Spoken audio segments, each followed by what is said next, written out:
Chapter 1164. Just as Lu Guodong finished speaking, everyone's gazes turned towards Yun Jian and Siyi's group of 5. They didn't even care that they were still drenched in the rain when it started raining.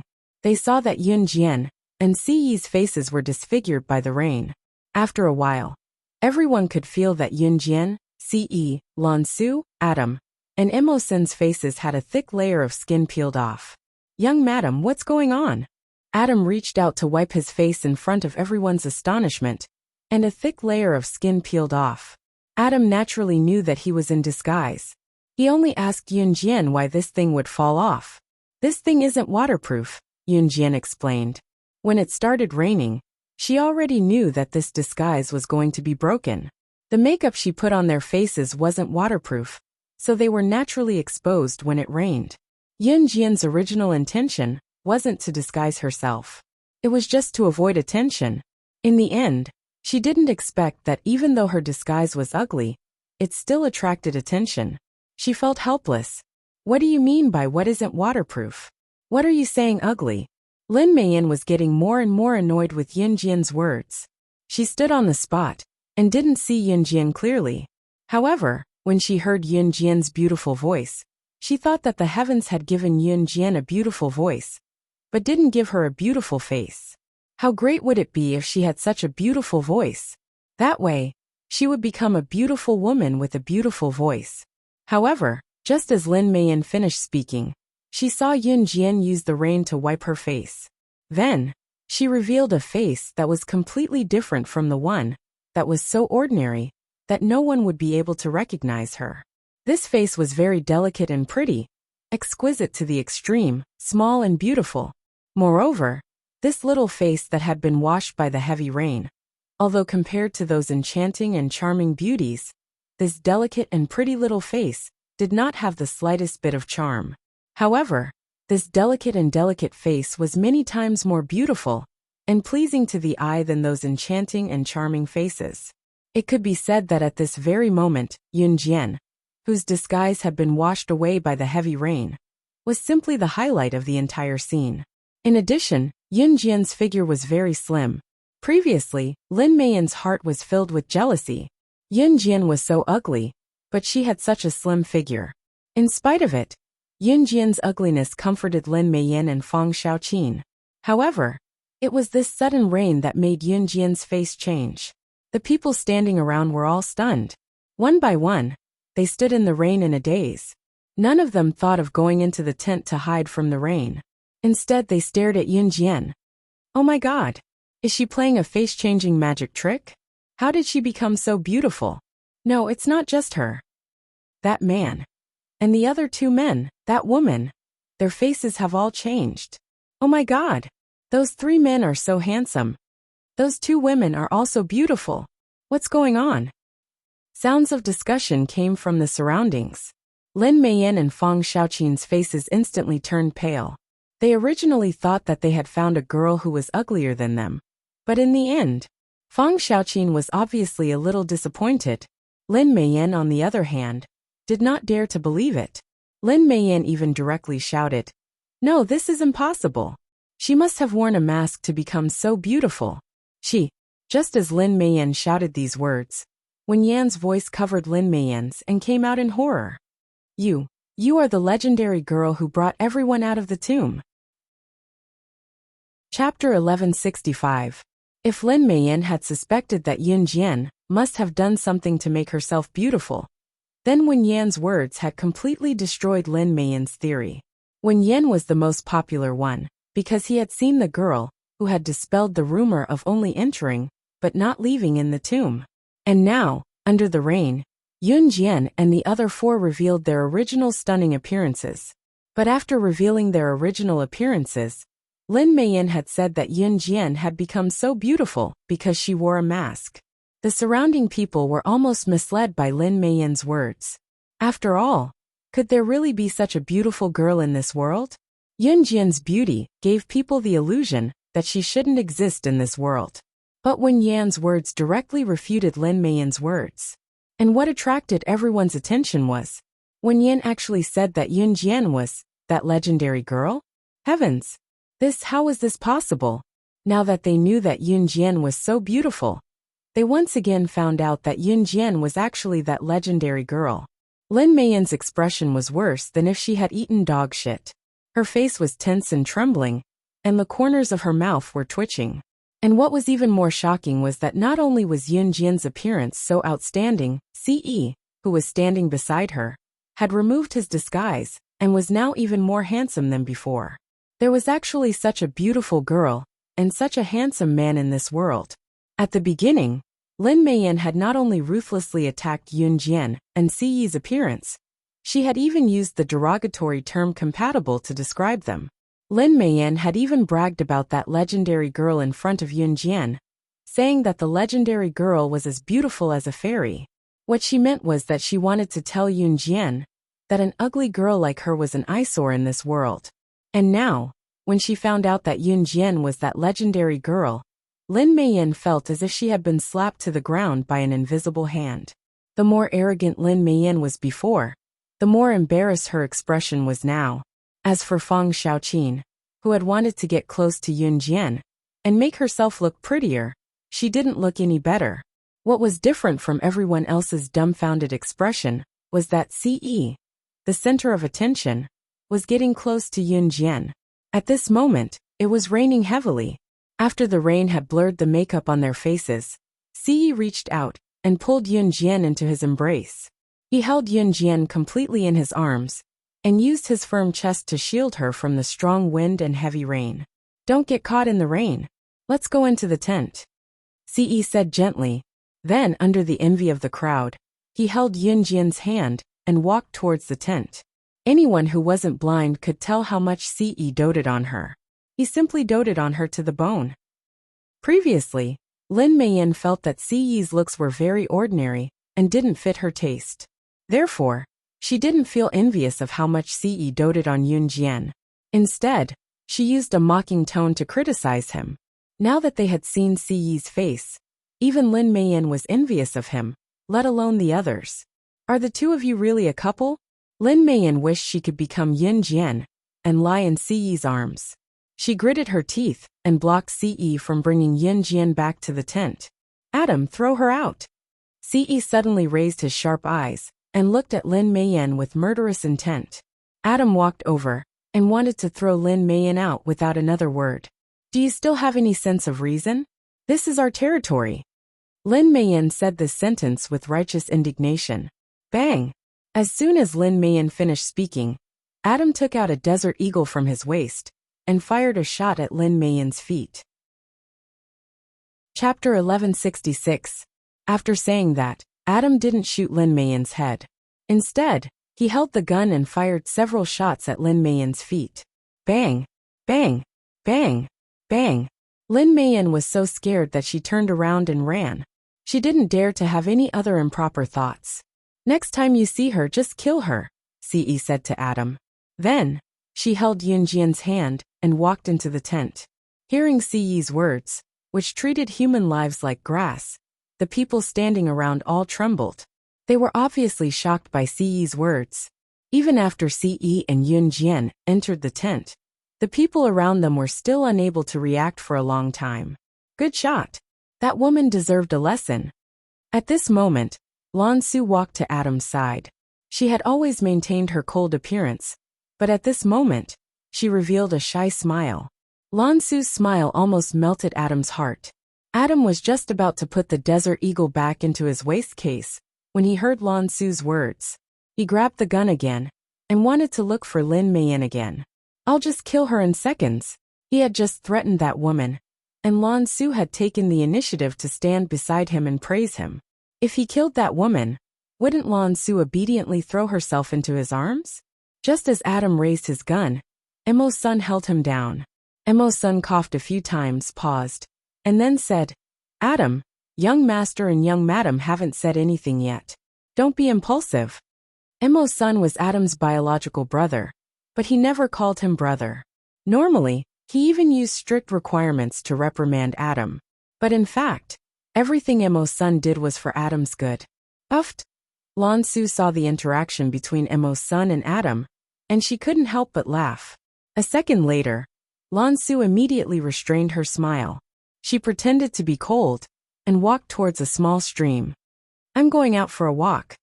After saying something to Emo-sun and Adam, Lan Su braved the rain and walked forward. Where are you going? Rushing out without an umbrella. Adam frowned. Then, he went back to the car and took out a black umbrella. He followed Lan Su's footsteps. Emo-sun stood where he was and shook his head, laughing involuntarily. He knew that Adam's interest in Lan Su wasn't a spur-of-the-moment thing, so he already treated Lan Su as his sister-in-law. 10 days wasn't a long time. Besides, Yunjian had Ce. Every day, during breakfast and lunch, Ce would hold her little hand and walk around. Although he would sometimes do some shameful things to her, when there was no one around, Yunjian was secretly looking forward to it. 10 days passed in the blink of an eye. The construction team was very diligent. Even though it was supposed to take 10 days, they really managed to remove the last piece of rock that covered the dry well on the afternoon of the 10th day. This also meant that they could enter the tomb. From the beginning to the end, Lu Guodong didn't look down on Yunjian and the others. When the dry well was opened, Lu Guodong ran over to tell Yunjian and the others. Everything was ready. Lu Guodong and the others planned to enter the tomb with Yunjian and the others. Yunjian didn't refuse. Just when Yunjian and the others were ready, Lu Guodong and the others were also ready. A woman's voice sounded. Hey, it's you guys? Yunjian turned around and saw that the people who appeared in front of her were Ningxia, Hu Chirue, and the others who she met in Hasa village some time ago. Originally, Yunjian had a good impression of Ningxia and Hu Chirue, but the premise was that they didn't go with Lin Xiaochu and Duan Tianyu. Yeah. When she heard Ningxia ask her, Yunjian still responded. Hu Chirue was very smart. He looked at Lu Guodong and asked, Hello, we also want to enter the tomb. Can we go together? Hu Chirue knew that Lin Xiaochu and Duan Tianyu had a dispute with Yunjian, so he could only ask Lu Guodong and the others. Only then could they peacefully enter the tomb together. Sure, let's go together. There's strength in numbers. Lu Guodong smiled politely. Yunjian naturally didn't care. After all, the final destination of the 5 of them was different from this group of people. Chapter 1167. Just as they arrived at the mouth of the well, Lin Xiaochu and Lin Meiyan were both shocked by the depth of the well that stretched from the mouth of the well to the bottom. Why is it so deep? Will I get hurt if I go down? What are we going to do if you fall and hurt yourself? Lin Xiaochu took 2 steps back in fear. She wanted to go to Hu Chirue's side, but he dodged her. Lin Xiaochu gritted her teeth and turned to throw herself into Duan Tianyu's arms. If it was in the past, Duan Tianyu would definitely hug Lin Xiaochu immediately. But this time, Lin Xiaochu wanted to lean on Duan Tianyu in fear, but Duan Tianyu dodged her. Duan Tianyu only needed to look at Lin Xiaochu to remember the scene 10 days ago, when the group of gangsters were all over her body. To Duan Tianyu, Lin Xiaochu was already dirty. No matter how much he liked her in the past, he had to keep his distance in the future. Lin Xiaochu, who clearly felt Duan Tianyu's actions, was filled with anger. So what if Yunjian was powerful and killed a lot of people? She could have saved her at that time. Even if Lin Xiaochu was with the group of gangsters that day, she had enjoyed it, but she had also embarrassed herself. Even Duan Tianyu, who used to crazily chase after her, had distanced himself from her. At this moment, Lin Xiaochu didn't care how powerful Yunjian was. She only wanted to teach Yunjian a lesson. It would be best if she let Yunjian experience the feeling of being gang-raped. I'll go first. Yunjian saw this group of people dilly-dallying, but she couldn't be bothered to wait. She jumped into the well with Ce and the others without any hesitation. Yunjian was the legendary young girl. She had already entered the tomb, so she must be very familiar with the terrain below. Lu Guodong saw this and immediately shouted, If you want to follow, then follow. If you don't want to, you can go back now. As he spoke, he also jumped down. Perhaps because Lu Guodong was older, he was more persuasive. So when Lu Guodong spoke, the voices of people like Lin Xiaochu, who were complaining, instantly disappeared. Yunjian had been here before, so she was naturally familiar with the terrain here. As for Wen Yan, although he had seen Yunjian before, It was when Yin Jian brought everyone back from the tomb. He had never been to the tomb. At this time, Yin Jian had already easily led everyone to the mud hole that was as big as a basketball court. There were still a few people stationed here. It seemed like some of them were still waiting for the stone door to open. Lu Guodong and the others were surprised to see such a large mud cave. After all, none of them had entered the tomb, nor had they seen this paradise. At the front of the mud cave, the stone door and the cave beside it were still there. Legend had it that after waiting here for a year, the stone door would open, and behind the stone door would be another world. Unfortunately, some people had already waited for a year, but the stone door showed no signs of opening. At this moment, the only place they could pass through quickly without having to wait was this cave. However, the cave was riddled with traps. Even a fly would not be able to enter. When Yin Jian brought people out of the tomb, the legend of the cave and the stone door was no longer a secret. Yin Jian had just arrived when she turned to Lu Guodong and said, "Let's part ways here." When Lu Guodong heard this, he was confused. "Where are you going?" Back then, the legendary girl who had led the people out of the tomb had also passed through the stone cave with monstrous mechanisms. This matter had not been spread out. Lu Guodong and the others did not know. Yin Jian pursed her lips and smiled.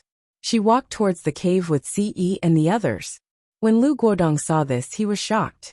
"I heard that all the assassins on the international assassin chart died in that cave. Could it be that you want to?" Just as Lu Guodong's words were shocking when Yen, who was in the know, said something that terrified everyone present. Chapter 1168.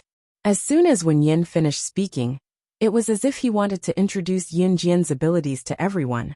So he spoke louder and with an exaggerated tone. "I heard that as long as a person walks into this cave, their heart will be pierced by thousands of arrows. If they can't avoid it, then these arrows will pierce through them on the spot, and their bodies won't even be found." Back then, countless international assassins and secret agents, as well as Long Xiao from all over the world, came here one after another, trying to pass through this cave, but none of them succeeded. And that girl, and the other 3 men, are the only people in the world who can pass through this cave. Towards the end, Wen Yan's expression was very intense, as if the legendary person who could pass through this cave was himself. "Brother Wen Yan, is this cave really that powerful?" A group of people were following closely behind Yun Jian's group of 5 towards the cave. Hearing Wen Yan's words, Lin Meiyan couldn't help but ask. From Lin Meiyan's tone, it was clear that she didn't really believe Wen Yan's words. Just based on this cave, could it really be that powerful? So many international bigwigs couldn't pass through it? Only Yun Jian's group could pass through? Although Yun Jian's skills were really shocking, Lin Meiyan didn't really believe that Yun Jian and those 3 men could pass through the cave, that even other international bigwigs couldn't pass through. "Brother Wen Yan, what you're saying is probably just hearsay, right?" Lin Meiyan asked again. "It's hearsay, but I'm sure that it's all true." Wen Yan saw that Yun Jian's group of 5 were almost at the entrance of the cave, so he said even more firmly, "It's them. I heard that there were 4 people who entered the cave, but I didn't know who they were." Lu Guodong also came out to testify at this time. Just as they finished speaking, Lin Meiyan's eyes suddenly lit up. Then she led the group towards Yun Jian's group of 5 even faster. At the same time, Lin Meiyan shouted Yun Jian's name loudly. "Hey Yun Jian!" When they were almost at the entrance of the cave, Yun Jian turned sideways and stopped, then slightly turned to look at the group behind her. Lin Meiyan had already called out to her. Lu Guodong was standing not far away. He smiled at Yun Jian's group and said, "Although I don't know why you have to pass through the cave again, I hope you have a safe journey." Lu Guodong's words were very sincere. Yun Jian also narrowed her eyes. During this period of time, Lu Guodong had been taking care of them as an elder. "We will." Before Yun Jian could speak, he reached out and hugged Yun Jian to his arm. "Hey, are you guys planning to pass through by yourselves? We're to go through as to everyone's to pass through to us. At the very least, we came here together." Lin Meiyan spoke once more, forgetting the lesson she had learned not too long ago. When, as to say, this to be, To say, to say, to say, to Lin, to turn, to turn to turn, to turn, to walk, be. What a joke. If you don't know how to bring anyone, then what about that woman? Since Brother Wen Yin said that only the four of you passed through this cave, if you don't bring her, how can that woman pass through? Lin Meiyin seemed to have heard the funniest joke in the world. She pointed at Lan Su and spoke very confidently. However, before Lin Meiyin finished speaking, there was a stranger who had been waiting here for the stone door to open for a long time. After looking around Lan Su for a long time, he finally looked at Lan Su and said, Aren't you the woman who came out of this cave a few months ago? We didn't see you enter the cave, and you were wearing ancient clothing, could it be? Chapter 1169. This person had been standing here looking at Lan Su for a long time. He felt that Lan Su's face was somewhat familiar. Later on, he heard from Lin Meiyin that Lan Su definitely couldn't pass through the stone cave. She was with Yin Jian, so Yin Jian naturally wouldn't leave her behind. Just when Lin Meiyin said that Lan Su, how could that woman pass through? This person suddenly thought of something. A few months ago, there was a 16-year-old girl, wearing a black plain dress, who passed through the stone cave just like that. At that time, it caused a panic among the people who were still waiting for the stone door to open. What did you say? This woman, she came out from the stone cave? Lin Meiyin and the others were all stunned. They were all dumbfounded on the spot, and looked at Lan Su in disbelief.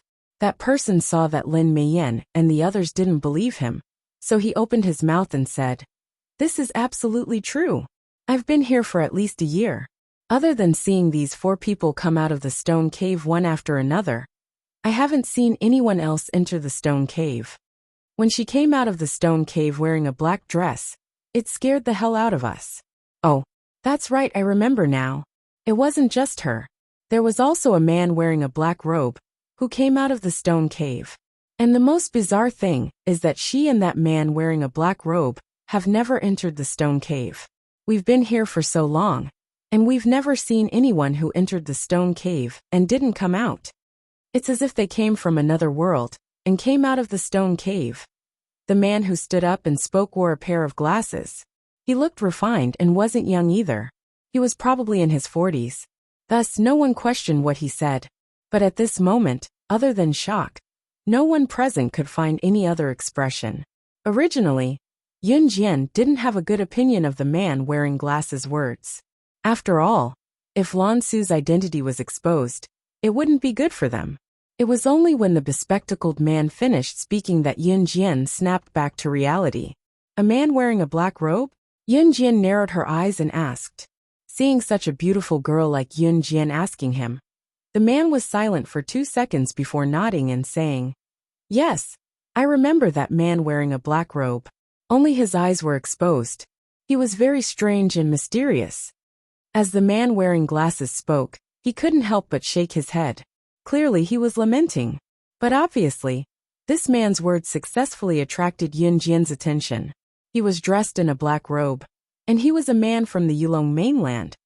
Why was this person so similar to the mysterious person mentioned by the leader? Back then, after eliminating the Inferno Ring, he found out that the real murderer of his brother's predecessor was a mysterious person. Yun Jian had also tried to find that person. Even later, Yun Jian was assassinated. It was as if someone was manipulating everything behind the scenes. And connecting all the dots, the mysterious person's motive was the biggest. Not long ago, Yun Jian had learned from Hu Batian, whom she had killed, that the mysterious person, who controlled the former Inferno Ring, and had been pulling strings behind the scenes, was from Yulong mainland. Today, she heard from the man wearing glasses that other than Lan Su, there was another man wearing a black robe, who came out of the stone cave, which was Yulong mainland. Then, she was 90% sure that the mysterious person was the person the man wearing glasses was talking about. Chapter 1170. As soon as Yun Jian spoke, the bespectacled man fell into deep thought. Because the mysterious person had appeared much earlier than Lan Su coming out of the cave, the bespectacled man had to carefully recall the characteristics of the mysterious person. Hee hee, do you think you're filming a mythical TV series? You're so mysterious, as if it's real. Those who don't know would think that you're acting. Seeing that Yun Jian had successfully attracted the attention of a circle of people, Lin Xiaochu remembered that she had been humiliated because Yun Jian didn't save her in time. Therefore, Lin Xiaochu angrily opened her mouth, trying to embarrass Yun Jian at this moment. When Lin Meiyan heard Lin Xiaochu's words, it was as if she had suddenly found a helper. So this girl also hated Yun Jian so much. After Lin Xiaochu finished speaking, Lin Meiyan agreed. That's right. She's so mysterious. What other world? What? This is a lawful society, an era where science is advocated. We're not filming a TV series. Can you be more normal? Don't act like you know everything. Lin Meiyan and Lin Xiaochu, both of whom had the surname Lin, were like a family. Very quickly, they began to attack Yun Jian together. Yun Jian only slightly narrowed her eyes, but her eyes were fixed on the bespectacled man. She seemed to be waiting for the bespectacled man's reply. Oh, I remember now. That mysterious person didn't have a right pinky. At that time, he wrapped himself up tightly, but when he raised his hand, I saw that he didn't have a pinky on his right hand. The bespectacled man suddenly thought of this and quickly said to Yun Jian. After hearing this, Yun Jian and Ce looked at each other. Then she curved her lips and said to the bespectacled man, "Thank you." After saying this, Yun Jian and the other four turned around and walked towards the cave. They completely ignored Lin Xiaochu and Lin Meiyan. Hey, you're leaving just like that. You guys. Lin Meiyan saw that Yun Jian and the rest did not even look at her. Just as she was about to say something, Yun Jian and the rest had already arrived at the entrance of the cave. Then, with Yun Jian taking the lead, the five of them quickly flashed into the cave, dodging the flying arrows almost instantly and disappearing from everyone's sight. The five people's nimble movements made everyone's eyes widen. They really went in. When Lin Meiyan saw Yun Jian and the other four enter the cave, the flying arrows began to move recklessly. She almost cried out in shock. Just from the frequency of the flying arrows, even the people standing in the same place could feel that it was impossible to pass through this cave. Right? Lin Meiyan felt a deep fear. If it was him, even if he was being carried by Yun Jian, he would have been so scared that he wouldn't dare to move when he saw those mechanisms. Would he be pierced by thousands of arrows? Just thinking of this scene, Lin Meiyan shuddered violently. When the others saw this scene, their expressions also changed slightly. Even the bespectacled man took a deep breath, then opened his mouth in front of everyone's eyes and said, "I've been here for a long time, and all the people who tried to enter the cave before were all pierced by thousands of arrows. Those people were all pierced by at least 100 flying arrows, and even their corpses exploded in an instant. Those 5 young people are indeed capable. That skill, it's simply not something that a human should have." The bespectacled man's exclamation made Lin Meiyan and Lin Xiaochu's hair stand on end and tremble. Chapter 1171. At this moment, Ce was already holding Yun Jian's little hand as they passed through a long stretch of pitch-black stone tunnel. Then a bright light flashed before their eyes.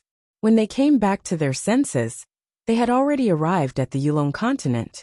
As they had been here before, this stretch of road was familiar to everyone. After exiting the stone tunnel and arriving at a brand new world, Lan Su said to everyone, "We're here. I can cast a spell to bring you back to the witch tribe directly. It'll be a little far from here." At this point Lan Su paused, then turned to look at Ce, Adam, and Mo-san. "Before that, could I trouble your excellency to disguise yourself again?" At this point, Lan Su did not forget to explain. "Your excellency, you come from the deity continent that controls the life and death of all continents. In our hearts you're a god. So if you appear, it might cause a commotion in the entire Yulong continent. So, I'll have to trouble you to disguise yourself as an ordinary person and return with us. What about the two of us?"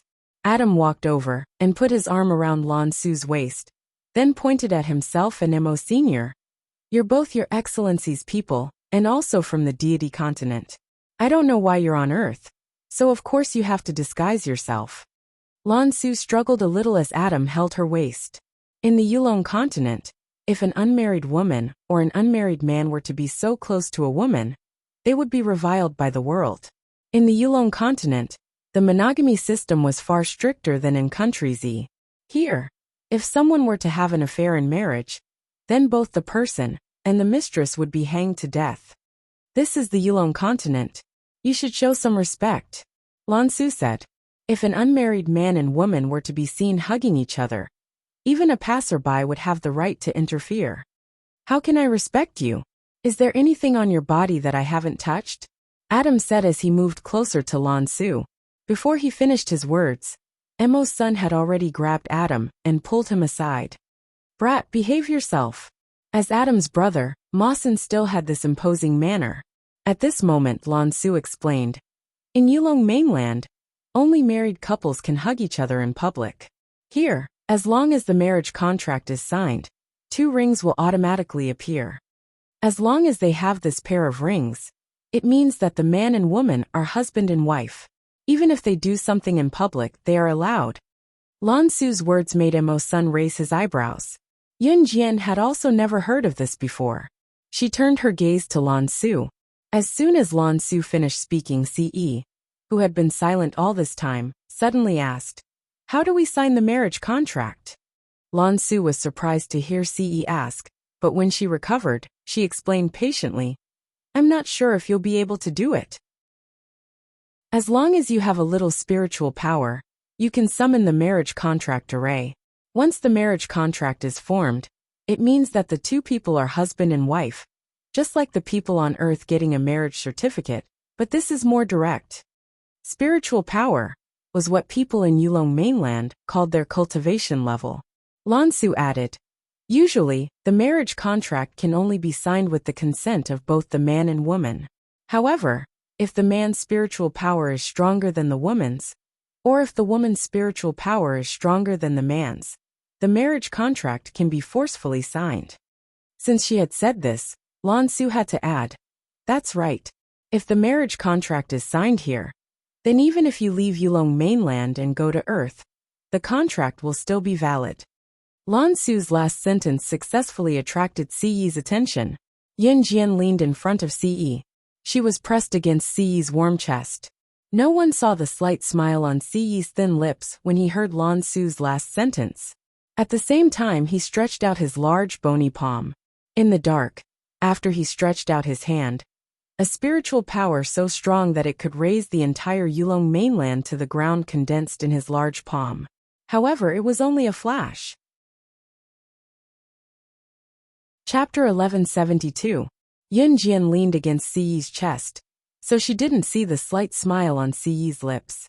We can set off now, Yun Jian said at this moment. Yun Jian didn't think that what Lan Su said was important, so she interrupted them. All right. Lan Su obediently shut up and didn't say anything else.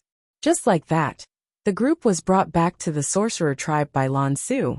It would take some time to return to the sorcerer tribe from the exit of Yulong continent from Earth. With Lan Su and the others, it would take even longer. It took them 2 full days. In these 2 days, Yun Jian put on human skin masks for Ce, Adam, and Emo's son, just in case something happened the last time. These 3 human skin masks were much more complicated than the disguise technique from before. More materials were used to make them, and the cost was also high. They were only one-time use. Yun Jian only gave them to prevent them from falling off when it rained like the last time. On the way back, Lan Su even returned the sandalwood box to Yun Jian. Sorcerer goddess, this is yours. We're going back to the sorcerer tribe now. It doesn't matter if you're willing to help the sorcerer tribe return to its former glory or not. It belongs to you. This time, Lan Su didn't call out Yun Jian's name directly. Instead, he looked at her with a very calm expression and said these words that could be considered a sincere request. Yun Jian frowned slightly. She wanted to refuse, but when she saw Lan Su's sincere face, she raised her eyebrows and changed her words. All right. She then took the sandalwood box from Lan Su's hands. On the way back, Lan Su also changed into a black ancient plain robe. Only Ce, Lan Su, and Yun Jian didn't change their clothes. They were all wearing modern clothes. We're here. This is the sorcerer tribe. After 2 days of travel, Lan Su finally brought everyone to the sorcerer tribe. At this time, Yun Jian was standing in front of a large ancient building. This large ancient building was different from the houses of any dynasty left behind on Earth. Its size and grandeur were so great that even the shamans, who had fallen, would still be shocked by this magnificent ancient building. The entire hall of the sorcerer tribe was covered by a layer of darkness. If there were any experts or scholars here, their eyes would probably pop out of their sockets. This was because the main hall of the sorcerer tribe had been built for thousands of years without any cracks. More importantly, the main hall of the sorcerer tribe was not built with any soil or cement that existed on Earth. Judging from its composition, it was easy to tell that it did not belong to Earth. The first thing Yun Jian saw when she raised her head was a huge crystal ball lying on the ground in front of the large building, which was also the front of the sorcerer tribe's main hall. No one was taking care of it. It wasn't that no one was taking care of it, but that no one dared to take care of it. That was something left behind by the sorcerer god. Let's go in. Lan Su took a deep look at the shattered pieces of the huge crystal ball, then led the way in. Yun Jian replied softly.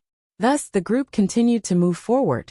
However, before they could reach the center of the sorcerer tribe's main hall, a group of people around the same age as Lan Su stopped Lan Su. They were dressed in black ancient clothing. The leader of the group was a clean-looking young girl. At this moment, she was boldly blocking Lan Su's way. This young girl was different from Lan Su.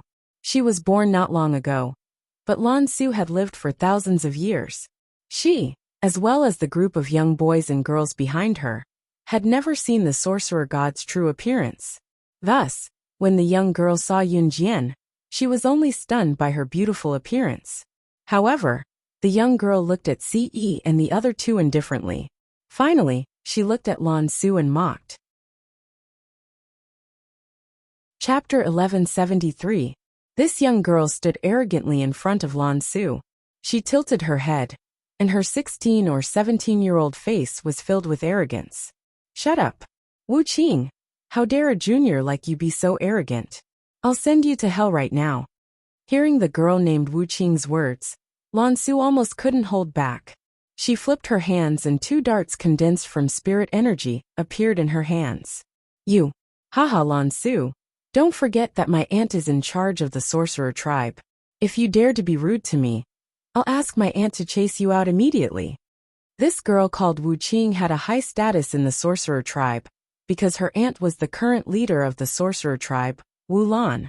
In the sorcerer tribe, the leader was always the most powerful. In the sorcerer tribe, everything had to be done by the leader. However, this was only when the sorcerer god wasn't around. In the sorcerer tribe, there was only one sorcerer god.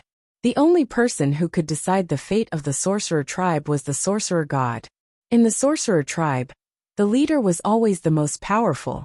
However, in front of the sorcerer god, even if the sorcerer god killed the leader in front of everyone, she still had the right to do so.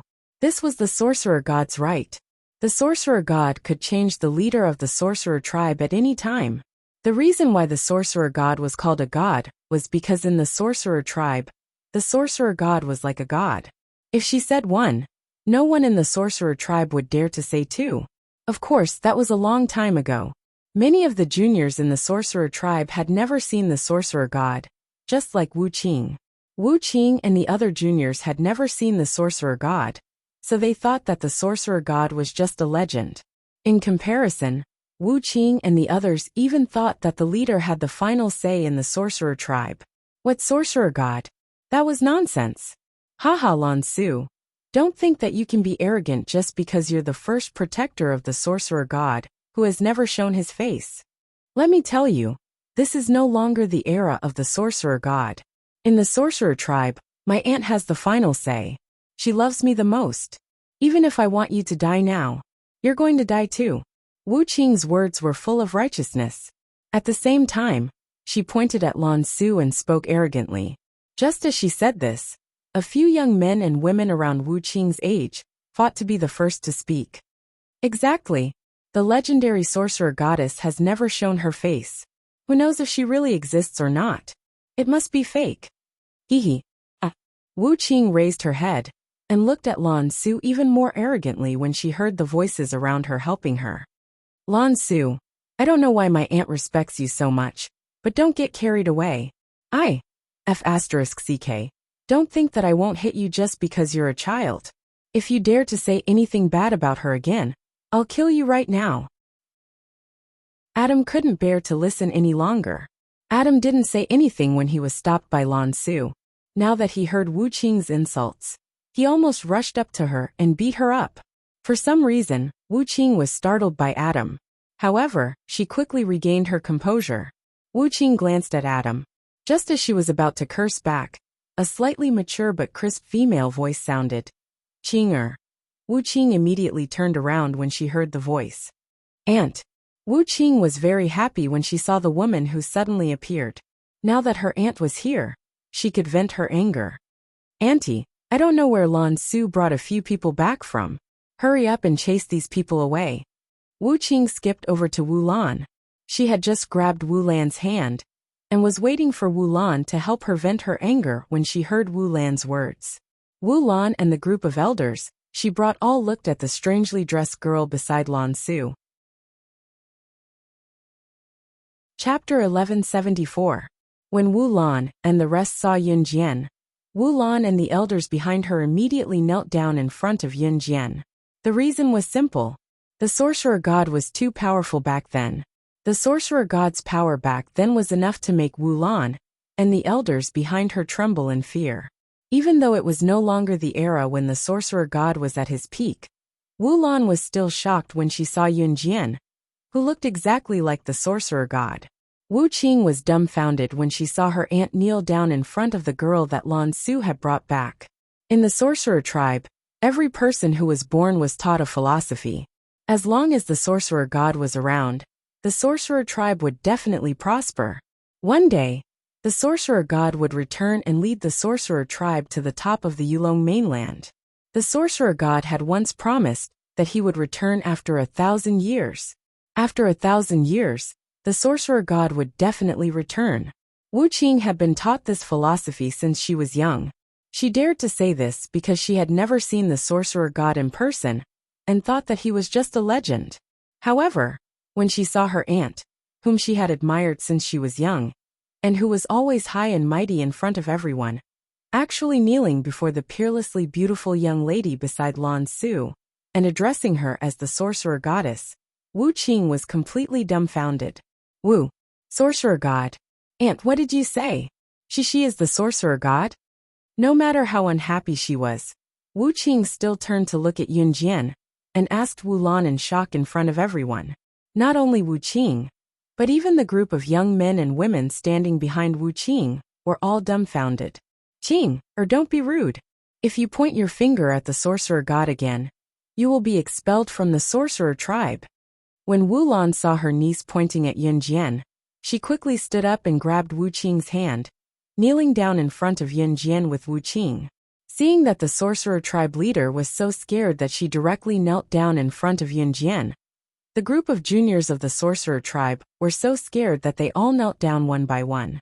This was the reputation of the sorcerer god. These juniors might not know, but Wu Lan had been the clan leader for thousands of years. Wu Lan and the elders behind Wu Lan clearly remembered what the sorcerer god had done in the past. When the sorcerer god was alive, the sorcerer tribe would prosper. When the sorcerer god was dead, the sorcerer tribe would fall.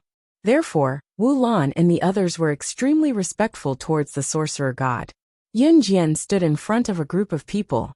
She narrowed her eyes and watched as the group of people knelt before her. When Lan Su, who was standing beside Yun Jian, saw this, she also turned around and walked towards Yun Jian. Then, she gently placed her hands in front of her chest and bowed deeply towards Yun Jian. At the same time, Lan Su shouted in a very emotional tone, I, the sorcerer god, am upholding the promise from 1,000 years ago. 1,000 years later, I return to the sorcerer tribe. Sorcerer god, sorcerer god, sorcerer god. With the sorcerer tribe leader Wu Lan leading the group of people gradually shouted. In an instant, their shouts shook the sky. Yun Jian looked at the scene in front of her and felt that it was déjà vu. However, at this moment, a woman dressed as a maid suddenly rushed over from the side. After the woman rushed here, she lay on the ground, as if she was paralyzed and spat out a mouthful of blood. Before she fainted, she shouted her last words, "Master, I'm sorry." Chapter 1175. After the woman finished her last sentence, she completely fainted. The crowd, who had been full of vigor, was furious when they heard that the Morong family had come to cause trouble again. 1,000 years ago, the Morong family was only a small aristocratic family. Their status was so high that people could ignore them. However, ever since the sorcerer god had fallen, the Morong family had climbed from a small aristocratic family to one of the 4 great aristocratic families of the Yulong continent. Now, the Morong family's status had almost surpassed that of the number 1 aristocratic family of the Yulong continent. The sorcerer tribe had fallen. The sorcerer tribe had now been reduced to a small aristocratic family. As a once prosperous aristocratic family, the Morong family loved to bully the sorcerer tribe members. As the saying goes, there is no harm if there is no comparison. To the Morong family members, 1,000 years ago, the Morong family could not be compared to the sorcerer tribe. Now the once prosperous sorcerer tribe had fallen to their current state. Now the sorcerer tribe could not be compared to the Morong family. This stark contrast allowed the Morong family members to rejoice in their success. Hence, the Morong family members loved to cause trouble for the sorcerer tribe members. They even treated the lives of the sorcerer tribe members as child's play, and killed them as they pleased. Some of the Morong family members had even raped the young girls of the sorcerer tribe in public. This was because compared to other families, the women of the sorcerer tribe cared more about their reputation. In the sorcerer tribe, if a woman held hands with a stranger, she would be punished. If she lost her chastity, the woman could only marry the man who had taken her chastity. Otherwise, she would kill the man, or she would commit suicide. It was because they knew this that the Morong family members loved to defile the young girls of the sorcerer tribe. As the leader of the sorcerer tribe, Wulon had no way and no power to stop them. This was because the sorcerer tribe was no longer the prosperous aristocratic family they had been 1,000 years ago. If they could not bear it, they could openly oppose the Morong family. Then, the sorcerer tribe would not only be humiliated, but they would also be destroyed. If the Morong family wanted to deal with the sorcerer tribe, it would be a piece of cake. Clan leader, so many young girls of the sorcerer tribe have been defiled. This time, we can't take it anymore. Just as the woman finished speaking, someone stepped forward and spoke loudly. At the same time, this person's eyes were filled with tears. The sorcerer tribe members of the sorcerer tribe were mostly sorcerer tribe. Most of the sorcerer tribe were women. There were also men, but not many of them. Most of them were women. Moreover, the women of the sorcerer tribe were very pure. This was because the sorcerer tribe had a rule that forbade any woman from getting close to any man before marriage. However, the Morong family's actions had forced the sorcerer tribe into a dead end. Therefore, the people of the sorcerer tribe yearned for the sorcerer tribe to prosper, as much as they yearned for the return of the sorcerer god. Wulong clenched her fists tightly. At that moment, a clear female voice rang out. The Morong clan? Is it the clan that sent people to assassinate Lan Su? Everyone turned to look at Yun Jian when they heard her voice. This was the first time Yun Jian had spoken since she returned to the shaman tribe. Everyone looked at Yun Jian. Lan Su, who was standing in front of Yun Jian, nodded. Yes, the Morong family was the one who sent people to assassinate me. But in the end, Adam blocked the knife and the gun for her, and suffered a very serious injury. Hearing Yun Jian speak, everyone turned to look at her. Chapter 1176. Did Yun Jian mean that she was going to attack? The sorcerer goddess was going to attack? The people from the sorcerer tribe were all stunned. They stared at Yun Jian, as if they had seen their savior. Siyi, who stood beside Yun Jian, had a faint glint in his eyes. He suddenly arched a brow as if he had a plan in mind. Right now, Yun Jian was standing in front of everyone with an imposing aura. Her red lips curled into a chuckle. Lead the way. Yunjian's aura was very strong. Even though she did not have any spiritual power, no one could ignore her aura. She was like a king. Sorcerer goddess, follow me. Wulan quickly stood up and walked in front to lead the way for Yunjian.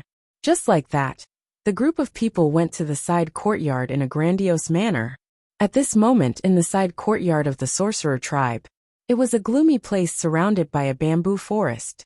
From time to time, the sound of birds chirping could be heard. In front of the side courtyard, a few well-dressed young men were holding 3 or 4 young girls from the sorcerer tribe and touching them. Ha, run! Run again! Let's see where you can run to. Little beauty, just give in to me, ha. One of the most luxuriously dressed young men stopped a young witch dressed in black and began to grope her. Go away! Don't touch me! The young girl from the sorcerer tribe cried out in despair. Then, the young girl from the sorcerer tribe wanted to rush to the wall and protect her innocence with her death. Other than cultivating spiritual power, the people from the Yulong mainland had the same physical body as the people from Earth. They would die if they hit the wall. However, before the young girl from the sorcerer tribe could rush over, the chubby young man grabbed her hand and said, He, little beauty, I haven't had my fun yet. How can I let you die? The young man grabbed the young girl from the sorcerer tribe's hand and pushed her down, tearing her dress. Before the chubby hand could reach the young girl from the sorcerer tribe, the young man suddenly felt a strong force kick his waist. Then, the young man was sent flying by the strong force. Bam! The young man did not even have the chance to react before he was kicked far away by Yunjian, who suddenly appeared. Puffed! The young man was sent flying and spat out a mouthful of blood. The other young men from the Morong family, who wanted to defile the pure young girl from the sorcerer tribe, were stunned. They were all shocked by Yunjian's appearance. Little beauty, who are you? One of the young masters was the first to react. When he saw Yunjian's pretty face, he nearly drooled.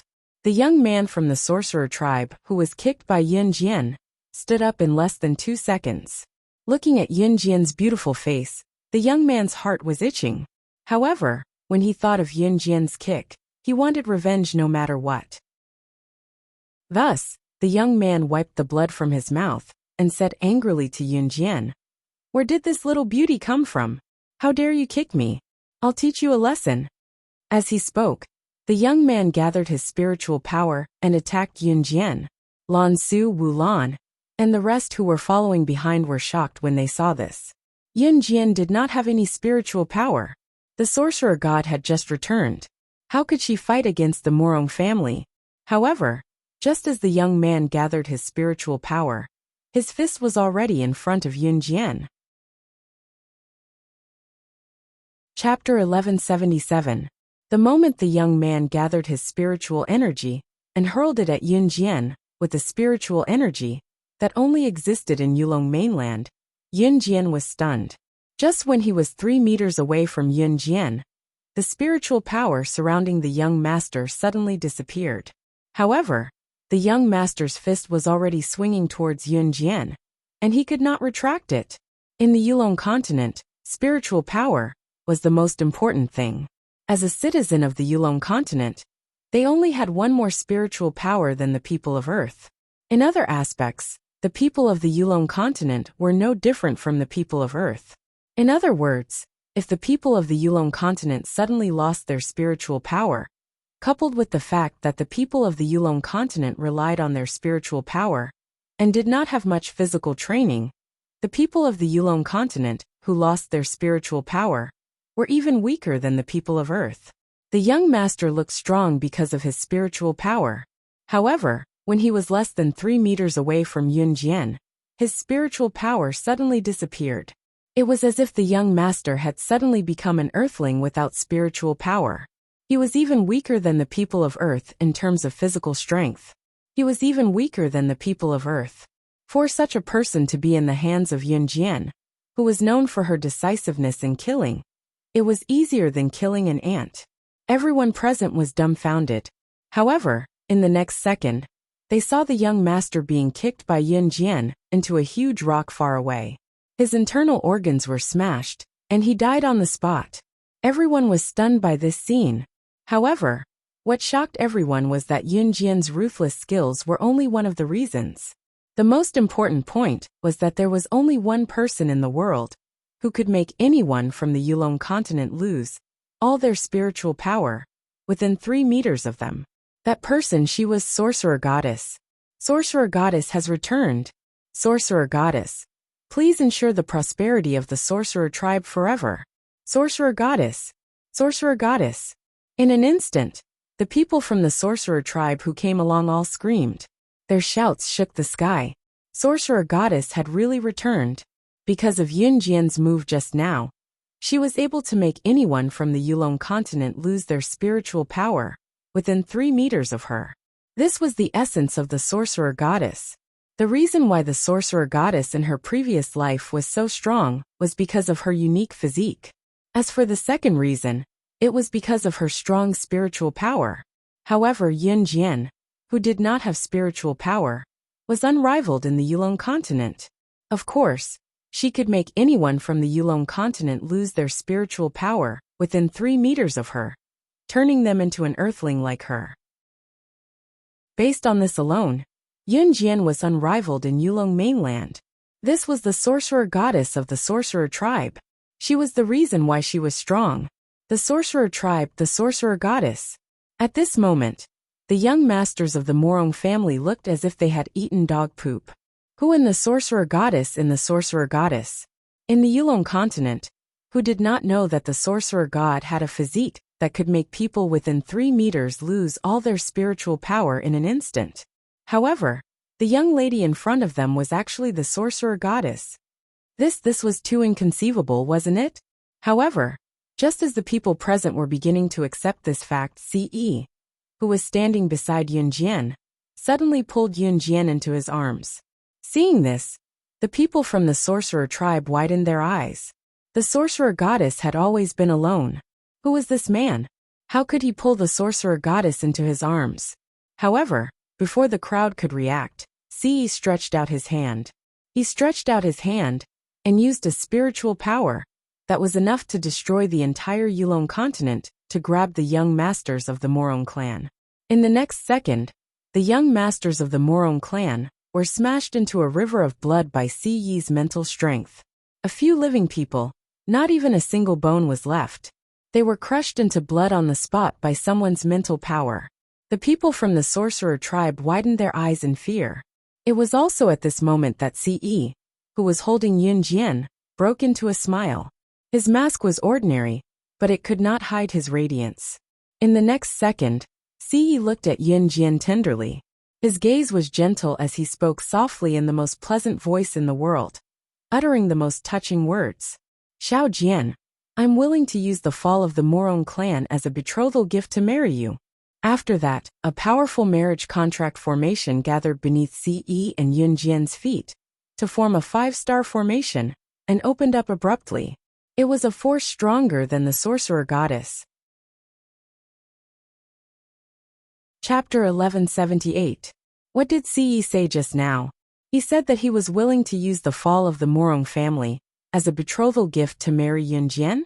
The first sentence was the main point, and the second sentence was also the main point. He actually had the ability to destroy the Morong family? This man actually had the ability to destroy the Morong family? Wu Lan and the surrounding elders were all dumbfounded. After thousands of years of development, the Morong family had flourished to a new level. But Ce actually said he wanted to use the fall of the Morong family as a betrothal gift to marry Yunjian? He needed to have the ability to destroy the entire Yulong mainland to be able to do that. Unless he came from the gods' mainland. As for the second sentence, it was even more unbelievable. He actually wanted to marry the Sorcerer Goddess of the Sorcerer tribe? The Sorcerer Goddess had found a spouse? The Sorcerer Goddess, who had been alone for thousands of years, had found a spouse. There was nothing more shocking than this. However, at this moment, no one was more shocked than Lan Su. Ce had a human skin mask on his face, but Lan Su knew that Ce was the Lord Immortal. The Lord Immortal was really going to marry the Sorcerer Goddess? Lan Su knew about the Lord Immortal. He was a supreme existence in the gods' mainland that controlled all the continents. It could be said that in the entire universe, no one was more powerful than the Lord Immortal. The exit from the Yulong mainland to Earth had been created by the Lord Immortal by tearing space apart. This was something that was impossible in the universe, but the Lord Immortal had done it. Under the crowd's gaze, the 5-star light array beneath Ce and Yunjian's feet grew bigger and bigger. This 5-star light array was the marriage contract array. Under the crowd's gaze, the 5-star light array grew bigger and bigger until its light enveloped the entire world. To be able to cause such a huge light during the marriage contract, it was enough to show that the two people who were going through the marriage contract were kings among men. The light completely enveloped Yunjian and Ce, and a loud explosion was heard. The people standing around widened their eyes in shock. Only the marriage of two extremely powerful people could create such a huge 5-star light array. The 5-star light array that Ce had triggered was probably the entire Yulong mainland. No, it had never appeared on any continent in the entire universe. Oh my God! Someone exclaimed. Ce and Yunjian's figures were completely enveloped by the 5-star light array. Adam and Mawson were also surprised. Lan Su was so shocked that she couldn't control herself. Could this man be from the gods' continent? Someone exclaimed in shock. To the people of the Yulong continent and other continents, the deity continent was the place where the gods lived. There was once a rumor that the sorcerer god came from the deity's continent, but this rumor had never been proven. At this moment, the radiance of the light array began to fade, and the two figures became clear. Above the two of them, 2 silver marriage contract rings condensed. After a while, the 2 silver marriage contract rings flew into Yunjian and Ce's hands. The dazzling light gradually disappeared. A human skin mask fell to the ground. Ce's mask had fallen off. At that moment, Ce's perfect and handsome face attracted everyone's attention. His face was cold, aloof and deep, giving people the feeling that he was a king. At that moment, Wu Lan and the others immediately knelt down in front of Ce when they saw his face. Wu Lan and the others were even more shocked than when they saw Yunjian and the return of the sorcerer god. Wu Lan's eyes widened, and she was so scared that she fell to the ground and exclaimed to Ce, Lord Immortal. Chapter 1179. Auntie. Wu Qing was taken aback by her aunt's action. When she came back to her senses, she glanced at Ce's enraged face and felt a tinge of jealousy toward Yunjian, who was protected in his arms. This man was so handsome, so that ordinary face just now was fake. Wu Qing was shocked when she heard how Wu Lan addressed Ce. In the sorcerer tribe, the sorcerer god was the most commonly remembered name. But who didn't know about the Lord God? If the sorcerer god was a mythical figure, then the Lord God was like the gods in the modern world. He was an existence that was impossible to come into contact with. That was why Wu Qing only reacted after being stunned for a while. It was only then that Wu Qing and her friends knelt down in front of Ce. Lord God, you. As the leader of the sorcerer tribe, Wu Lan had always been a calm and steady person. But when she saw Ce, she completely lost control. God. The man who forced the sorcerer god to sign a marriage contract with her was the Lord God. The Lord God. Wu Lan had lived for so many years. She was lucky enough to see Ce at an anniversary ceremony 1,000 years ago. At that time Ce, who was the Lord God, was personally welcomed by the most powerful king of the Yulong continent. Wu Lan trembled in fear when she recalled the scene. Even when the most authoritative king of the Yulong continent said something wrong, a protector by the Lord Divine Lord's side immediately crippled the most authoritative king of the Yulong continent on the spot. The king of the Yulong continent was replaced. At that time, this incident was considered a major event that shook the entire Yulong continent. The ruler of the Yulong continent was the king, and this king was chosen from a competition among all the strong people of the Yulong continent. He was the most powerful person in the Yulong continent. Of course, the sorcerer god was not interested in the competition for the throne of the Yulong continent. Otherwise, the king would not have been able to sit on the throne. However, even this king of the Yulong continent had to bow and scrape in front of the Lord Divine Lord. Even the previous king had been crippled by the Lord Divine Lord's protector, just because he said one wrong thing in front of the Lord Divine Lord. At that time, Wulan was also present. She knelt below and clearly heard the reckless king say to the Divine Lord, the witch god of the sorcerer tribe, she did not attend the ceremony today. She definitely won't come. With just this one sentence, the Lord Divine Lord had directly ordered the protector beside him to cripple this king. At that time, Wulan found it strange as well. Why did the Lord God depose the king of the Yulong continent just because of this one sentence?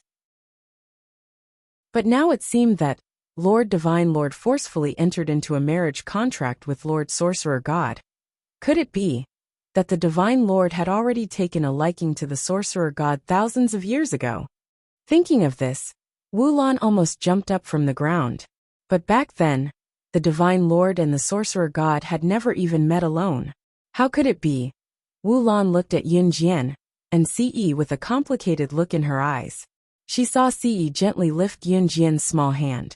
Then, he gave a charming smile and opened his mouth in front of everyone, declaring his sovereignty without hesitation. Chapter 1180. After Ce finished speaking, his lips curled up slightly. He would only reveal such a gentle expression when he was looking at Yun Jian. Seeing Ce like this, even Wu Lan's old bones trembled.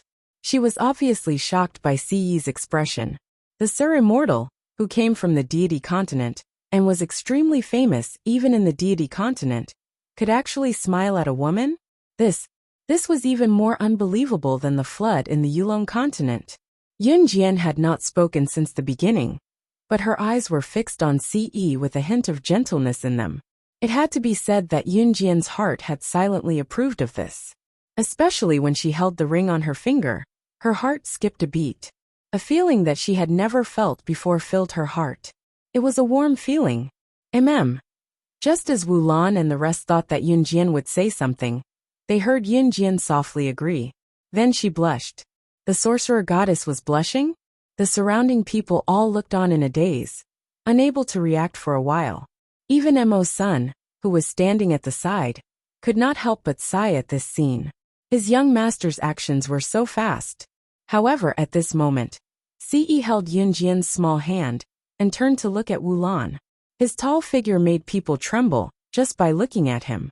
After a pause, just as Wulan knelt in front of Ce and was so frightened by Ce's aura that she did not dare to move, Ce's cold voice sounded, "Morong clan, lead the way."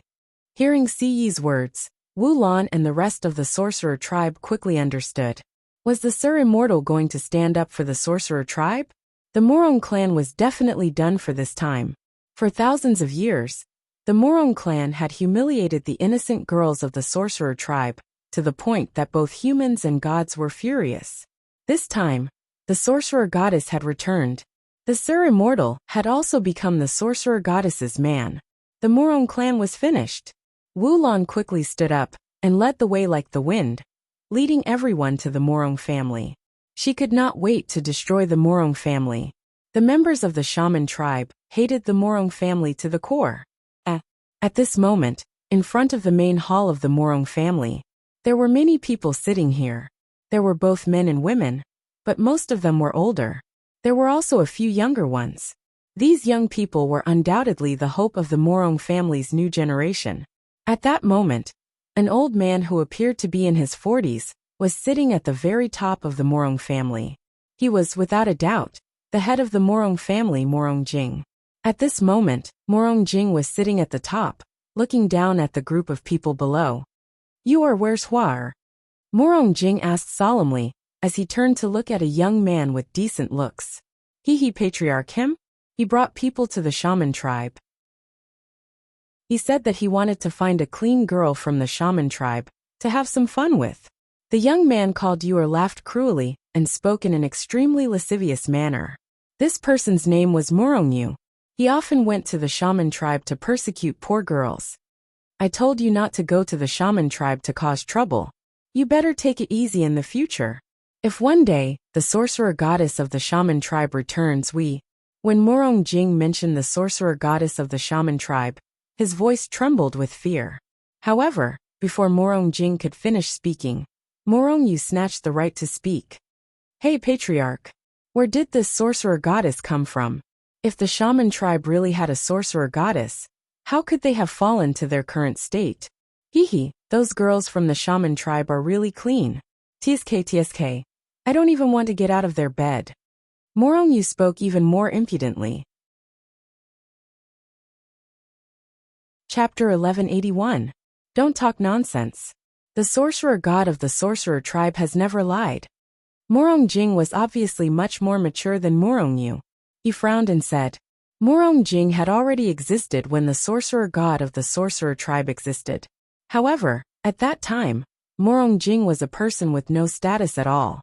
Therefore, he was not qualified to see the sorcerer god, or the divine lord's true appearance. However, even if he had never seen the sorcerer god, or the divine lord's true appearance, Morong Jing had heard a lot about them. The deeds of the sorcerer god of the sorcerer tribe could be considered a legend. Therefore, Morong Jing was secretly afraid when he saw his juniors treat the sorcerer tribe members like this. If the sorcerer god came back one day and saw this, wouldn't the Morong family be finished? Oh clan leader, what era is it now? What sorcerer god? I think it's just the sorcerer tribe's imagination. Besides, even if the sorcerer god comes back, what can she do? Ha ha ha. I don't believe that even if the sorcerer god comes back, with the sorcerer tribe's current ability, they will still obediently become our slaves. Morong Yu said confidently. As he spoke, he stuck out his tongue and licked his lips.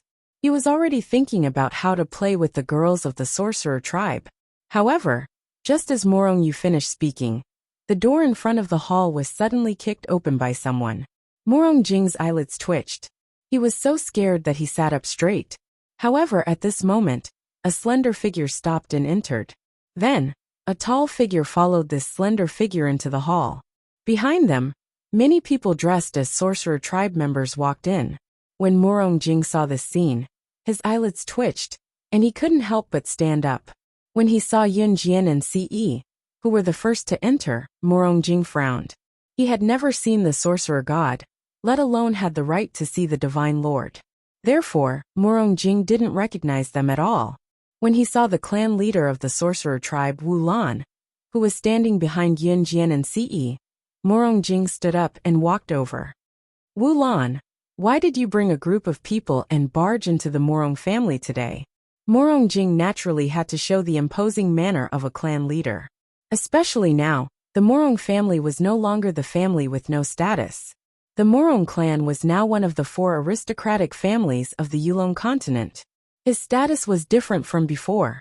Morong Jing's imposing voice made many of the Morong family members present feel respect for him. Their Murong family's patriarch was indeed different. Whether it was in terms of aura or strength, they were not to be underestimated. The Morong clan was indeed a dragon among men. As the Morong clan's influence grew, it wouldn't be long before they surpassed the number 1 family in the Yulong continent, and truly became the number 1 family in the Yulong continent. At that time, they would completely turn the women of the shaman tribe into the Morong family's slaves. Aside from being clean and pure, the women of the shaman tribe were all very beautiful. That was why the Morong tribe liked to attack the shaman tribe. However, just as Morong Jing was about to scold Wu Lan, another crisp female voice rang out. That's right, Wu Lan. Why? Today, I will destroy the Morong family on behalf of the shaman tribe. Chapter 1182. Yun Jian's words made Morong Jing's brows furrow tightly. Looking at the teenage girl in front of him, Morong Jing felt that this girl's aura was far above his own. Morong Jing's intuition told him that he couldn't afford to offend her. You are. Morong Jing frowned and asked softly. However, just as Morong Jing asked this question, Yun Jian suddenly smiled. Before Yun Jian could say anything, the sorcerer tribe standing behind her shouted excitedly, Sorcerer God! Sorcerer God! Sorcerer God! The sorcerer tribe members were extremely excited at this moment. All sorcerer tribe members hated the Morong family to the core. Even many of the sorcerer tribe women standing here had been violated by the Morong family members. Many of them had lost their virginity because of the Morong family's men. The sorcerer tribe members hated the Morong family so much that they couldn't bear it anymore. In the Yulong continent, the survival of the fittest, the strong were respected, and the weak were bullied. This philosophy was deeply rooted. At this moment, Morong Jing suddenly heard the sorcerer tribe members call Yun Jian the sorcerer god. He was so scared that his entire body stiffened. Your master sorcerer goddess? Morong Jing pointed at Yun Jian, unable to contain his shock. As for the group of people from the Morong family, they heard the sorcerer tribe members call Yun Jian. A few of the younger generation didn't know the sorcerer god's ability back then. So at this moment, they all laughed loudly. Especially Morong Yu. His laughter was especially intense. Ha ha ha. This girl is the sorcerer god? The legendary sorcerer god of the sorcerer tribe? This is a joke, right? I thought the sorcerer god of the sorcerer tribe was an old woman. Did you sorcerer tribe members randomly find a beautiful girl to make up the numbers? Morong Yu chuckled. At the same time, he looked at Yun Jian with a lascivious gaze.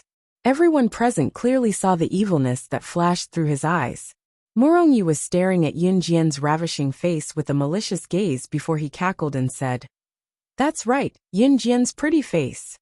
Little girl, you're so beautiful. Do you want to follow me?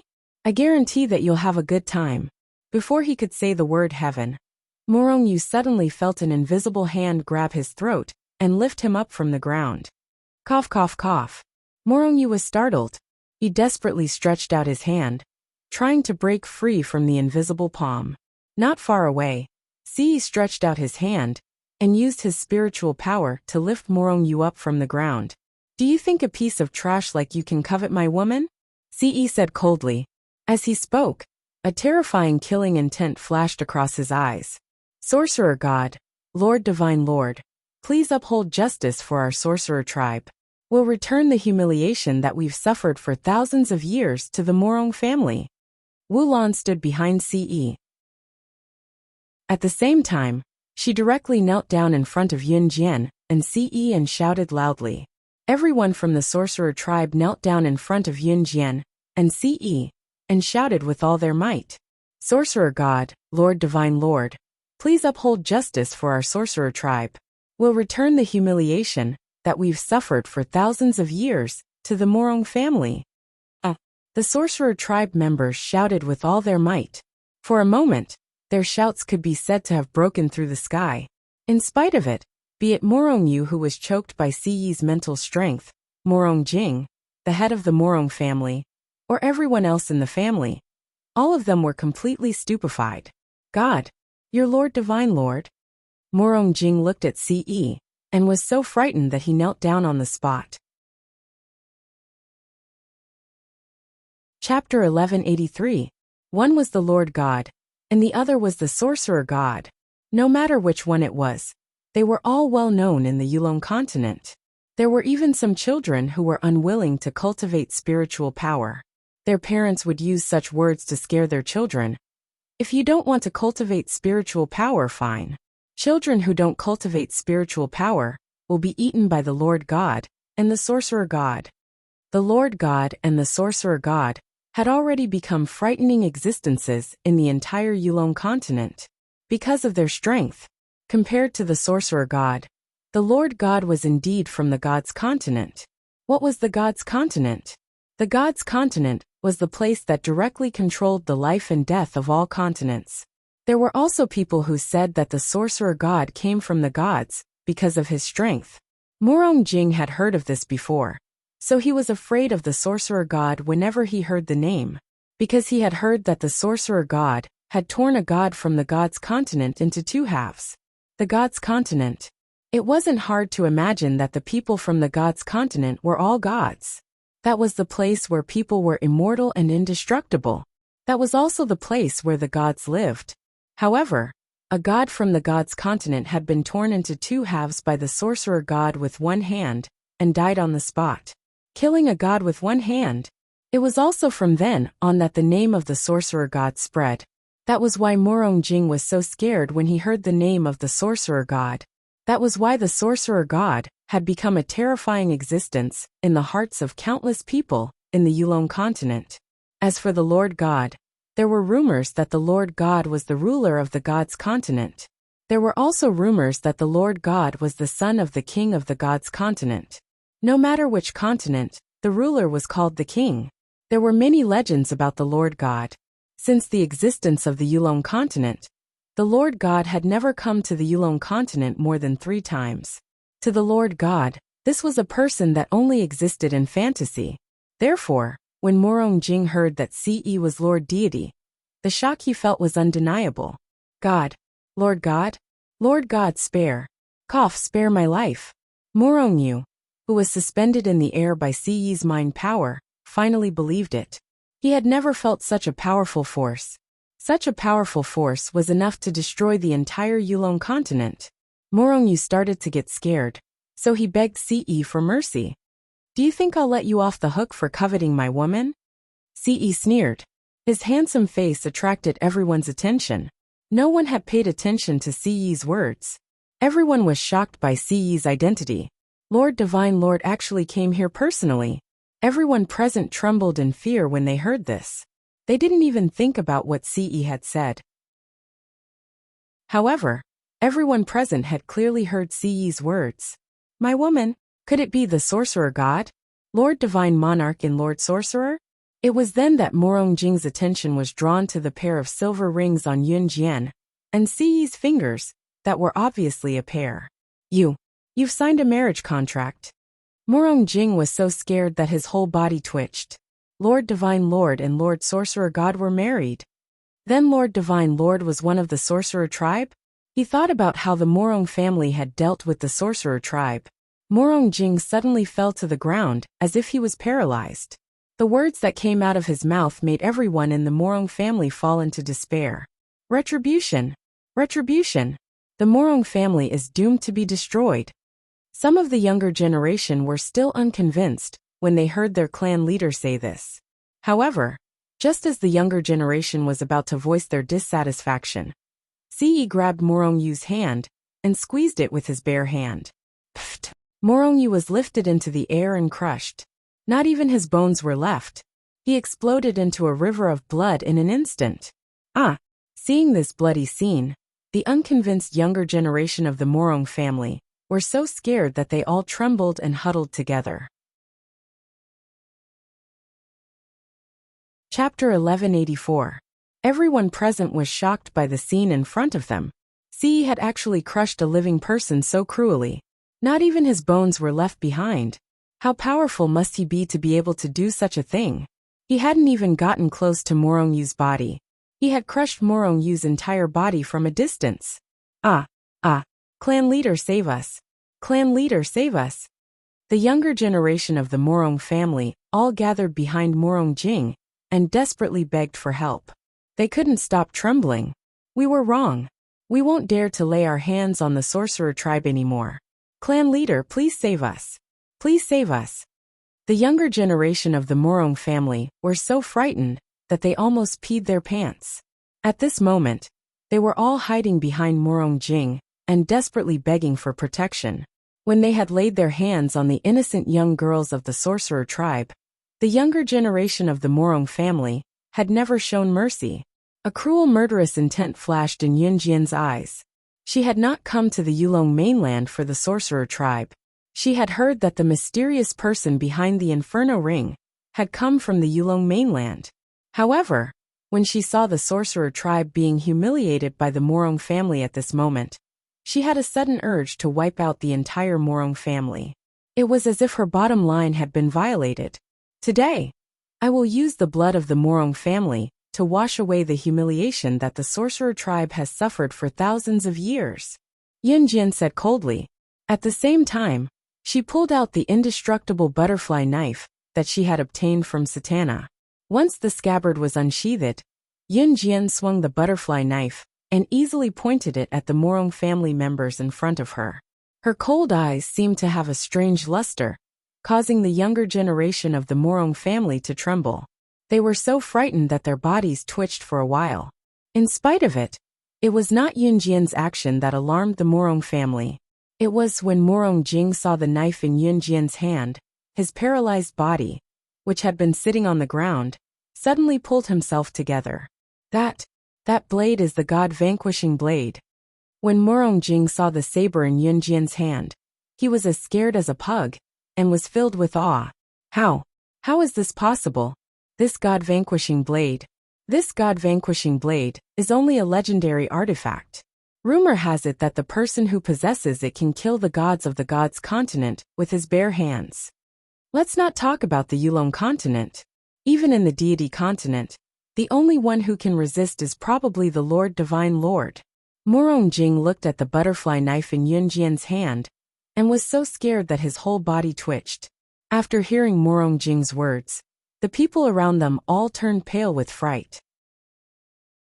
Everyone in the Yulong continent had heard of the Godslayer blade, because it was a legendary artifact.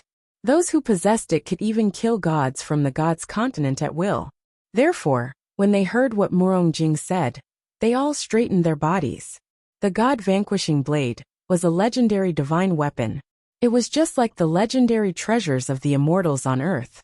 It was something that did not exist in this world. It was a legendary item. But today it actually appeared. With Morong Jing as the leader, everyone from the Morong family and the witch tribe were stunned. Yunjian was also a little shocked, but she never showed it on her face. She did not expect that the family heirloom of the Satana family was a divine weapon from the gods' continent. A divine weapon that could kill gods.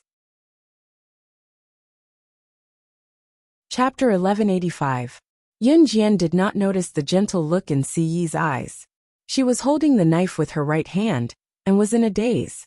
The god-vanquishing blade referred to the god-vanquishing blade of this butterfly knife. This was because the original knife was not a butterfly knife, but a dagger. It had turned into a butterfly knife, because Satana had personally made this dagger into a butterfly knife. Yunjian had initially thought that this knife was only handy and extremely sharp. Now it seemed that this was not the case. God-vanquishing blade? Why did she feel like she had heard this name somewhere before? Then Yunjian's eyes flashed. She suddenly thought of Si Yi's actions just now. He did not lose his powers. He even forcefully activated the marriage contract array, and forced her to sign a marriage contract with him. Yunjian's face turned slightly red at the thought of this. However, she quickly regained her senses. She was about to ask Si Yi when she paused. After all, there were too many people here. Some things were not easy to ask. Furthermore, the Morong family members were still alive and well in this world. When Morong Jing saw the god-vanquishing blade in Yunjian's hand, he felt even more hopeless. He thought about how the Morong family had committed crimes against the sorcerer tribe for thousands of years. Was it really going to fall today? Just as Morong Jing was thinking about this, Wu Lan and the rest of the sorcerer tribe were extremely excited. The sorcerer god had returned with glory. The glorious era of the sorcerer tribe was about to arrive. Sorcerer god, Sir Divine Lord, please uphold justice for the sorcerer tribe. We will return the humiliation that we have suffered for thousands of years to the Morong family. With Wu Lan as the leader, the rest of the sorcerer tribe looked at Yunjian and Si Yi. They knelt down again and shouted in unison. The humiliation that the sorcerer tribe had suffered would be returned to the Morong family today. When Yunjian heard the shouts of the sorcerer tribe behind her, she suddenly placed the blade of the butterfly knife in front of her.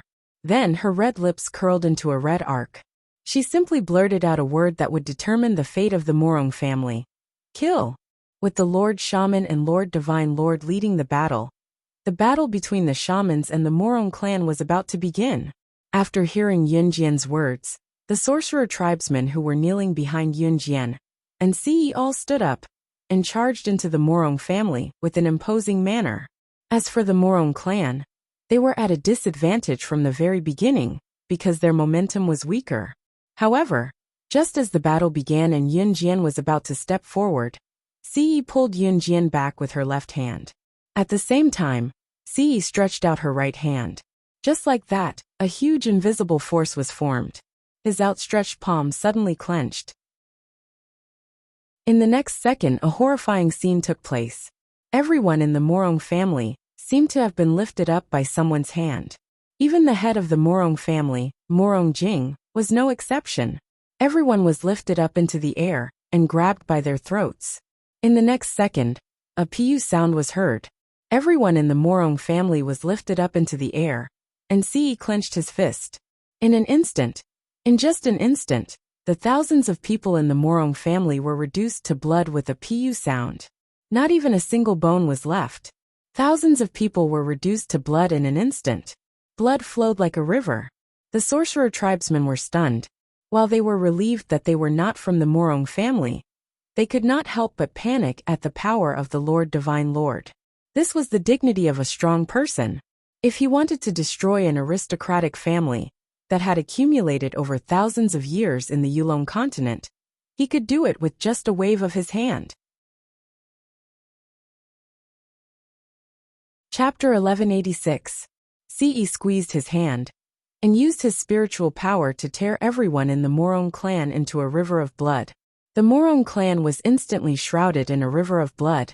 Anyone who had seen this scene would never forget it. Emo's son and Adam, who were standing on the side, hadn't spoken a word since a moment ago. However, Lan Su was excitedly grabbing Adam's hand at this moment.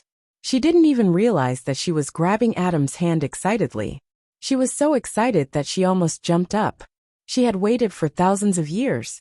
The great witch god had finally returned. The witch race had finally returned to its former glory days. There was a flower-like smile on Adam's face at this moment, because a certain tender little hand was grabbing her tightly, and she hadn't noticed it yet. Adam felt that his young master was particularly cool at this moment. He had tried every means to get Lan Su close to him some time ago, but he hadn't been able to do so. As a result, Ce had destroyed the Morong clan with a wave of his hand, and Lan Su had been tightly grabbing his hand this time. This feeling made Adam feel very good. Cough, the smell of blood here is too strong. I'll go out for a walk. Emo's son saw that Adam was grabbing Lan Su's tender hand in broad daylight. He almost choked. After coming back to his senses, Emo's son said this, then turned around and left the place, heading outside. Ce had destroyed everyone in the Morong clan. Then he pulled Yun Jian's little hand and left. The people of the witch race didn't dare to say anything when they saw this. Moreover, Ce and Yun Jian had already signed a marriage contract, so they were already husband and wife. The people of the witch race would naturally deal with the aftermath of the Morong clan's annihilation. News always spread the fastest in the Yulong continent. The news that the Morong clan had been annihilated had spread throughout the Yulong continent in less than an hour. The head of the four big clans of the Yulong continent was the #1 aristocratic clan of the Yulong continent, the Huyan clan. The Huyan clan was the #1 aristocratic clan of the Yulong continent. The Huyan clan had been famous for thousands of years like the witch race. However, the difference between the Huyan clan and the Shaman clan was that the Huyan clan had always been a famous aristocratic clan since 1,000 years ago. In fact, it had never declined. Moreover, the status of the Huyan clan was second only to that of the Shaman clan 1,000 years ago. Back then, the sorcerer tribe was the #1 family in the Yulong continent. No aristocratic family could surpass him.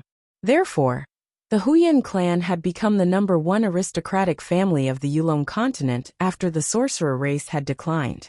An old man in his 50s was sitting on a chair at the top of the Huyan clan's main hall.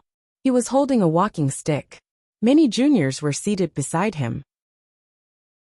This 50-something-year-old man was the patriarch of the Huyan clan. His name was Huyan Ba. Huyan Ba was sitting at the top. He was frowning as he listened to the news that had just come from not far away. After a moment of silence, Huyan Ba finally opened his mouth. With the dignity of a patriarch, he calmly said, "What did you say? The Morong family was actually destroyed by the Shaman tribe?" The person who was standing not too far away to deliver the news replied without hesitation, "That's right. The Morong family has been destroyed. I don't know where the Shaman tribe got the ability to destroy the Morong family this time." The person remained silent for 2 seconds. Then he continued to speak. "There are rumors that the Lord Witch God of the Shaman tribe has returned. The people of the Morong clan who knew that the Lord Witch God and the Lord God had returned had all died. Therefore, this person was only guessing at the moment. He didn't have any concrete evidence. Impossible. How can the Lord Witch God return?" Morong Ba refuted this person in a decisive manner. Morongba didn't hold back since he had said this. Chapter 1187. The patriarch of the Huyan clan, Huyenba, had a long-term plan. The sorcerer race had already declined. However, eradicating the sorcerer race wasn't something that could be done in a short period of time. It must be known that the sorcerer race had been the #1 aristocratic family in the Yulong continent for thousands of years. Eradicating the sorcerer race was even more difficult than eradicating the Morong clan. The reason why Huyenba didn't dare to act rashly was very simple. The Morong clan had been exterminated. Huyenba felt that the sorcerer race hadn't done this.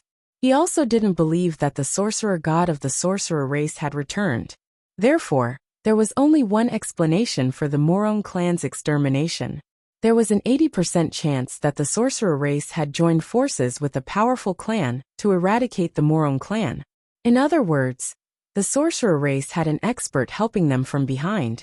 Therefore, Huyenba planned to take his time and planned to slowly eliminate the sorcerer race. Yunjian and Ce didn't know what had happened in the Huyan clan. Even the people of the sorcerer race didn't know about it. Eradicating the Morong clan meant that the sorcerer race wouldn't be suppressed in the future. They could pick themselves up again.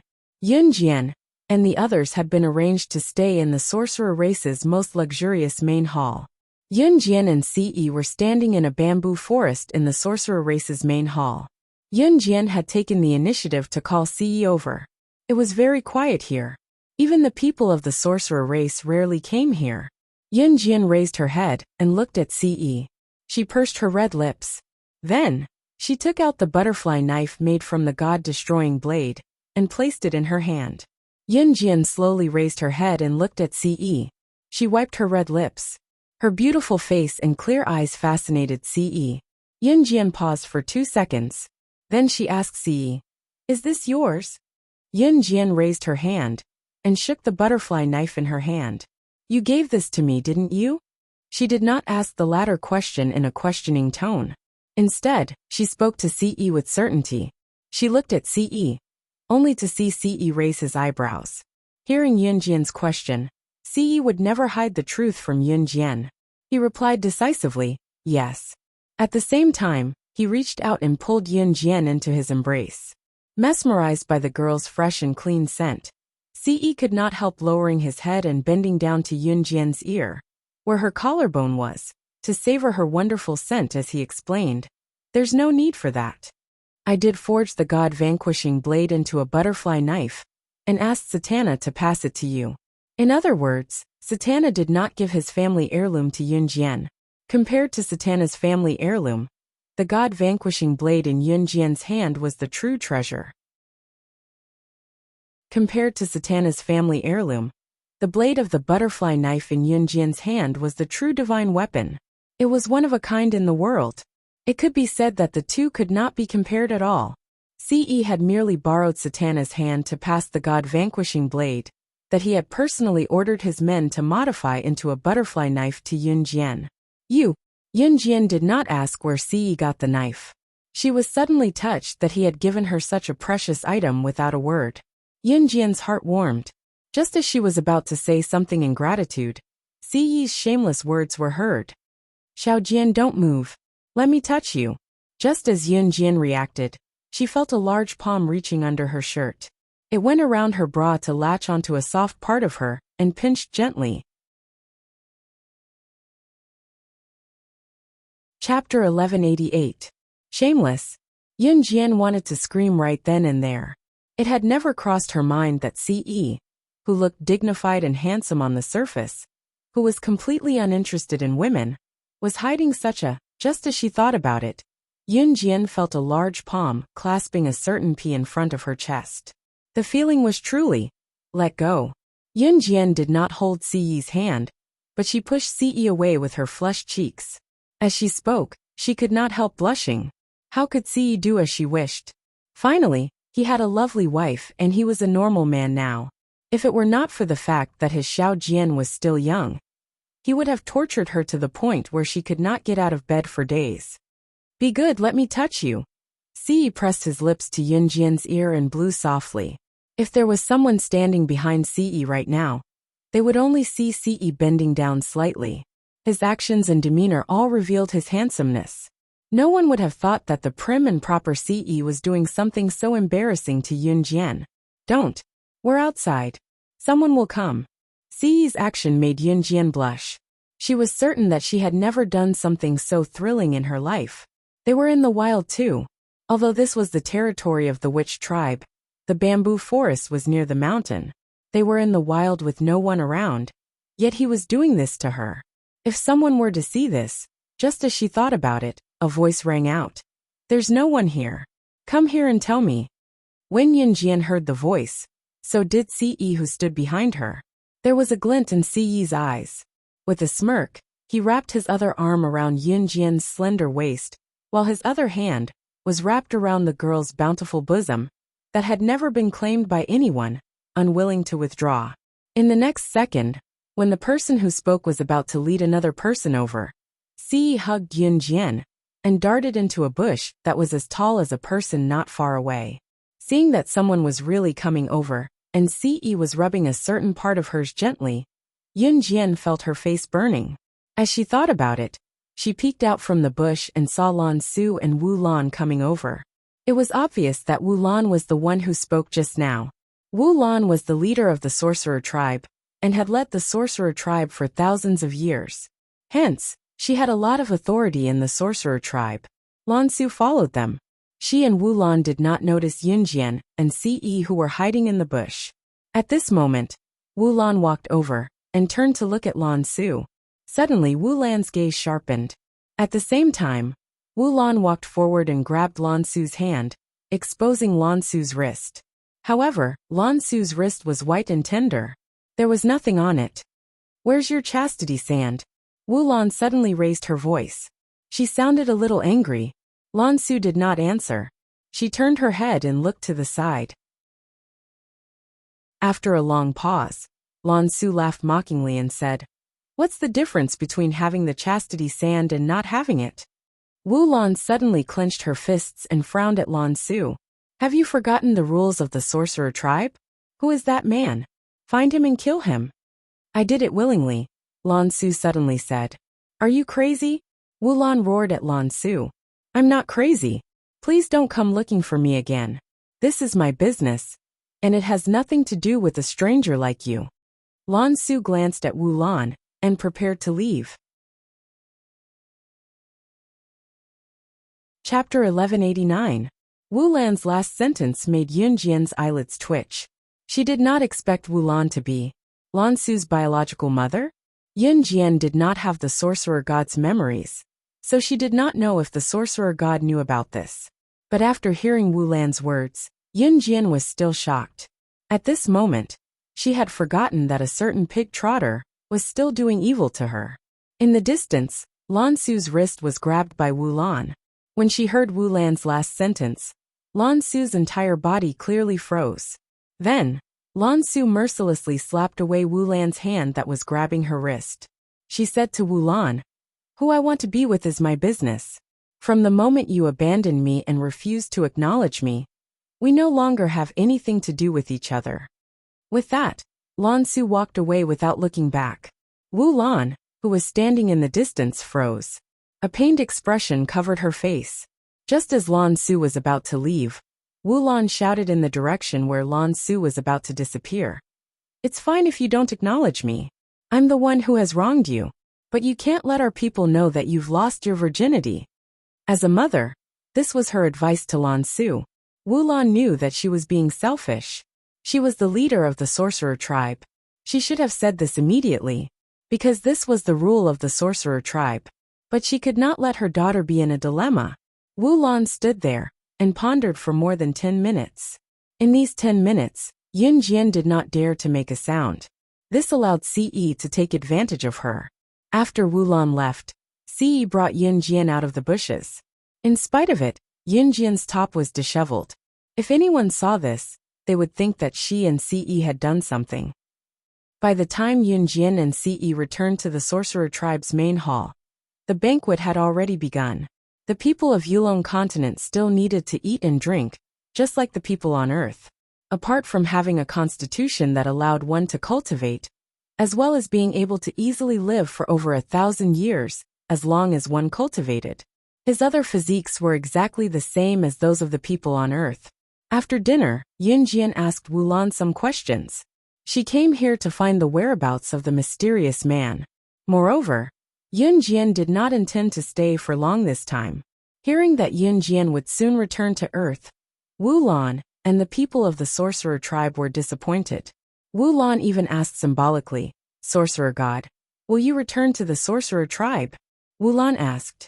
Looking at Lan Su's pleading face, Yunjian couldn't help but nod. "I'll come again." She came here just to inquire about the whereabouts of the mysterious man.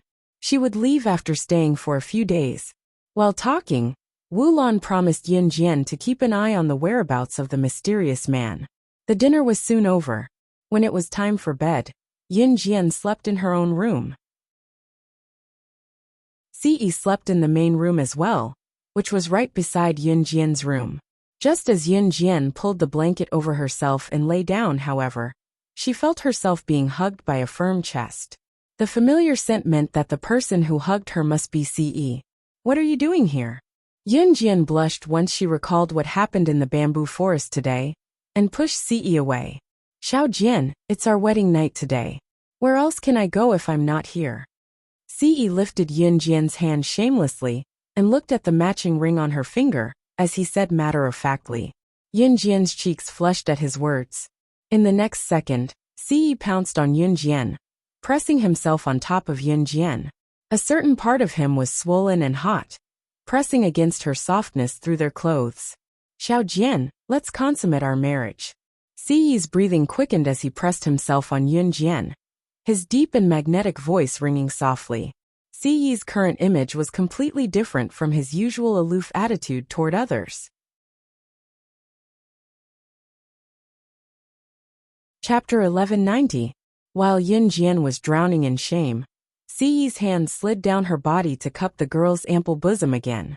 Since Ce had signed a marriage contract with her, tonight was indeed their wedding night. In the dark, Yunjian extended her hands and placed them on Ce's firm chest. Just as she placed her hands on Ce's chest, a sharp glint flashed in Ce's dark eyes. His Xiaojian knew how to take the initiative now. Just as Ce thought about it, Yunjian pressed her lips together. Her action was different from before. Even in the dark, Ce could clearly see Yunjian's pursed lips. Her bashful action was like a young woman who had just gotten married. Ce was mesmerized. Be it in the past or now, the only person who could mesmerize him was his Xiaojian. Ce was currently on top of Yunjian, a certain swollen part of his body pressing against her soft hole. Despite being separated by 2 layers of clothes, it was unbearably hot. In the dark, Yunjian's cheeks flushed even more. She turned her face to the side as she squirmed under Ce, bashfully like a young girl who had no experience in sex.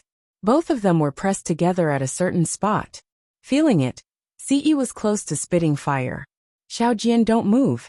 Ce was at the limit of his tolerance. He was a normal man. Facing the woman he loved, especially when they were pressed so close together, Yunjian was still squirming. It was as if she was telling him to F***ck her. F***ck her. Yunjian was about to speak, but Ce covered her lips with his. She did not close her eyes, but she could clearly see Ce's sharp eyes with long and narrow lashes. Ce kissed her for a while. Yunjian's eyes were wide open throughout, blinking up and down. It was only when she was almost out of breath from the kiss that Ce let go of her lips. Yunjian panted softly. At the same time, she could feel the chilliness on her upper body. She did not know when Ce had taken off her top, even her bra. His palms were large, but Yunjian was well developed. His palm could not even cover one of her twin peaks. Yunjian's cheeks felt like boiling water as she blushed in embarrassment. Ce went to Yunjian's ear and coaxed her softly. "Xiaojian, call me by my name." She had never called him by his name before. He looked at Yunjian expectantly while his hands never stopped moving. Yunjian felt her breasts swell. She pushed Ce, but he could not get up. It was true that he was stronger than her. Yunjian's cheeks were still flushed. When Ce went close to her side, she suddenly called out softly, "Hubby." Ce, who only wanted to hear Yun Jian call him by his name, was stupefied on the spot by the soft voice. What did she call him? While Ce was stunned, Yun Jian suddenly gave him a hard shove.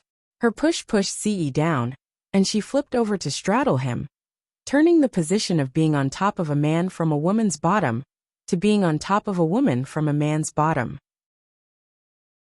Her lower body was still wearing pants, but her upper body was already naked. In spite of it, Ce was dressed neatly, as if he was a gentleman who came to watch a show. Yun Jian bent down and pressed her chest against Ce's chest. She removed Ce's top quickly and said with a smile, "Fair enough. I'm the one on top." Chapter 1191. It turned out that she had called him hubby just now to distract him, so that she could turn the tables and take control of the situation. When Ce learned of Yun Jian's intention just now, he was not angry. Instead, he looked at Yun Jian with a smile. "Say it again," he told Yun Jian gently, not planning to press Yun Jian beneath him again. His Xiao Jian was the only one in this world who could distract him. Only his Xiao Jian was the only person in the world who could do whatever she wanted to him. Ce thought that even if his Xiao Jian held a knife to his neck or killed him, he would dote on her without hesitation. Even if she were to wreak havoc in an Hun group, not only would he not stop her, he would even help her. Ce had never thought that he would one day become like this for a woman. "What are you shouting for?" Yun Jian was suddenly playful. She sat on Ce's upper body, their private parts pressed together with only two thin pieces of pants between them. Yun Jian, who was sitting on Ce, purposely bent down to press her chest against his as she spoke, her waist moving her lower body and twisting it twice. Ce was almost burning with lust.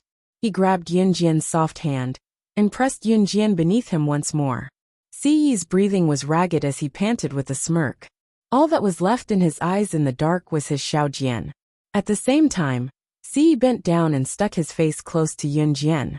His lips moved again as he uttered softly, "Xiao Jian, you're the one who started the fire. You'll extinguish it yourself this time." As Ce spoke, he held both of Yun Jian's hands and raised them above her head with one hand, while his other tugged at Yun Jian's pants. "Don't!" Yun Jian cried softly. Her cry, however, made Ce even more eager. When Yun Jian called him hubby, her soft voice made Ce's lower body swell. He wanted to take off Yun Jian's clothes and shove his desire into a sweet cave. With that thought, Ce did the same. He could not take it anymore. He could not take it anymore. His Xiao Jian, the Xiao Jian he loved so much. Now that his beloved Xiao Jian was lying half naked in front of him, he would not be a man if he could still hold himself back. At this moment, the words he had said to wait for her to come of age had long been thrown out of his mind. He wanted her. He wanted her. He wanted to combine his desire with her private parts, to make her truly and completely his woman. Yun Jian's don't just now fueled Ce's ambition. His eyes were red as he reached out to rip off the pants that covered Yun Jian's beautiful legs. Other than the panties she was not wearing a single piece of clothing. Yun Jian was shaking when her last piece of underwear was ripped off. She pushed Ce but did not reject him. If she was still a little resistant when Ce touched her before, even if she was secretly looking forward to it, she had completely accepted it now. She loved him. It was a love that did not need words. It did not need to be mentioned all the time. When Yun Jian lay naked beneath him, Ce finally could not hold it in anymore. Just as he unbuckled his belt and took off his pants, Yun Jian's voice rang out. Chapter 1192. Ce was even more aroused by Yun Jian's initiative. He kicked the offending clothes to the floor and pounced on Yun Jian. He nibbled from her lips to her earlobes, and then to her collarbones before moving lower and lower until he reached the pair of plump softness. Looking at the softness, Ce could not hold himself back as he bent down and kissed her. Yun Jian shuddered at the man's sudden intimacy with the maiden's untouched territory. In spite of it, she hugged Ce back tacitly, unwilling to let go of him. "Xiao Jian." The last words were buried between his teeth as Ce lowered his head and kissed the pea between her breasts effortlessly. His desire was once again delayed until it was pulled to the highest point. MMM. It was also at that moment that Yun Jian let out a moan that she did not even know what it was. In the end, Ce held his lust against Yun Jian and was about to break through everything. He paused and bent down to kiss Yun Jian for a while before asking, "Xiao Jian, I'm going in." Yun Jian dared not look at Ce, but she nodded. Needless to say, her rosy cheeks were flushed. Just as Ce was about to enter, however, a shout came from outside the door. It was very untimely. "Young madam, something happened to Lan Su. Young master isn't in the room, so I'm here to look for you." He didn't need to listen to this familiar voice to know that the owner of this voice was Mo Senator Ce, who was going to break through the last hurdle and make the person he loved completely his. Heard the voice that came at an untimely moment. He almost punched the bedsheets, resisting the urge to strangle Mo Senator Ce's muffled voice rang out. "Go outside and wait." Mo's son did not enter the room. He stood outside the door and shouted into Yun Jian's room. He dared not enter the young madam's room casually. If he did, it would be strange if his young master did not kill him. However, when he heard his young master's voice coming from inside the room, Mo's son was completely stunned. He stood there stupidly, and the anxiety in his heart was instantly forgotten. For a moment he really couldn't react. "Get the hell away from me." This was one of the few times Ce lost his temper. Seeing that Mo's son was still outside the door, Ce growled again. At the same time, he was holding Yun Jian's soft body, feeling impulsive. Just a little bit more, and Xiao Jian was going to be his woman. But in the end, he was interrupted by Mo's son. That stupid donkey. It was the first time Ce felt so impulsive. At the same time, his desire was swelling. It was also the first time Ce found Mo's son an eyesore. Before Mo's son, who was standing at the door, and realized that he seemed to have realized something terrible was going on, he stumbled when he heard Ce's growls. Eventually, he steadied himself and turned to walk away. Yun Jian, who was pinned down by Ce, knew that it was not going to happen today. Seeing Ce's impulsive look, Yun Jian hugged Ce back out of worry for Lan Su. At that moment, Ce looked like a kid who was caught stealing candy and had his candy confiscated. Chapter 1193. As Yun Jian spoke, she glanced at Ce, who had a dark expression on his face. She had never seen Ce with such a dark expression before. Looking at his dark face and his uncontrollable expression, Yun Jian snickered. Then, she gently pushed Ce away and quickly put on her clothes. After she was properly dressed, Yun Jian paused for a moment. Then, she walked over to Ce and gently gave him a kiss. It was only then that Ce's handsome features relaxed slightly. He kissed the girl's sweet lips for a while before releasing the frown that was initially furrowed. "I'll go too." Seeing that Yun Jian had quickly put on her clothes, Ce also quickly put on his clothes. Out of the corner of his eye, he caught a glimpse of the red hickeys around Yun Jian's collarbone. Those were obviously marks left by himself. Ce's face that was dark earlier was now relaxed. Suddenly, Ce felt a sense of joy. Although he hadn't completely taken over her body, he had touched her from head to toe. Not only had he touched her, he had even kissed her. Where could she escape to in this lifetime? His woman one day would completely become his. Even if he had to climb a mountain of swords or plunge into a sea of fire, he would accompany her. He would pamper his woman. Whoever liked to watch could go and be envious. Seeing that Yun Jian didn't realize that there were red hickeys planted on her body, Ce's eyes lit up. It was bright red, especially under the light. As long as one glanced at it, it could be seen clearly. Ce's lips curved into a handsome smile. He didn't remind her, and was already dressed properly. However, Yun Jian ran out and Ce followed her.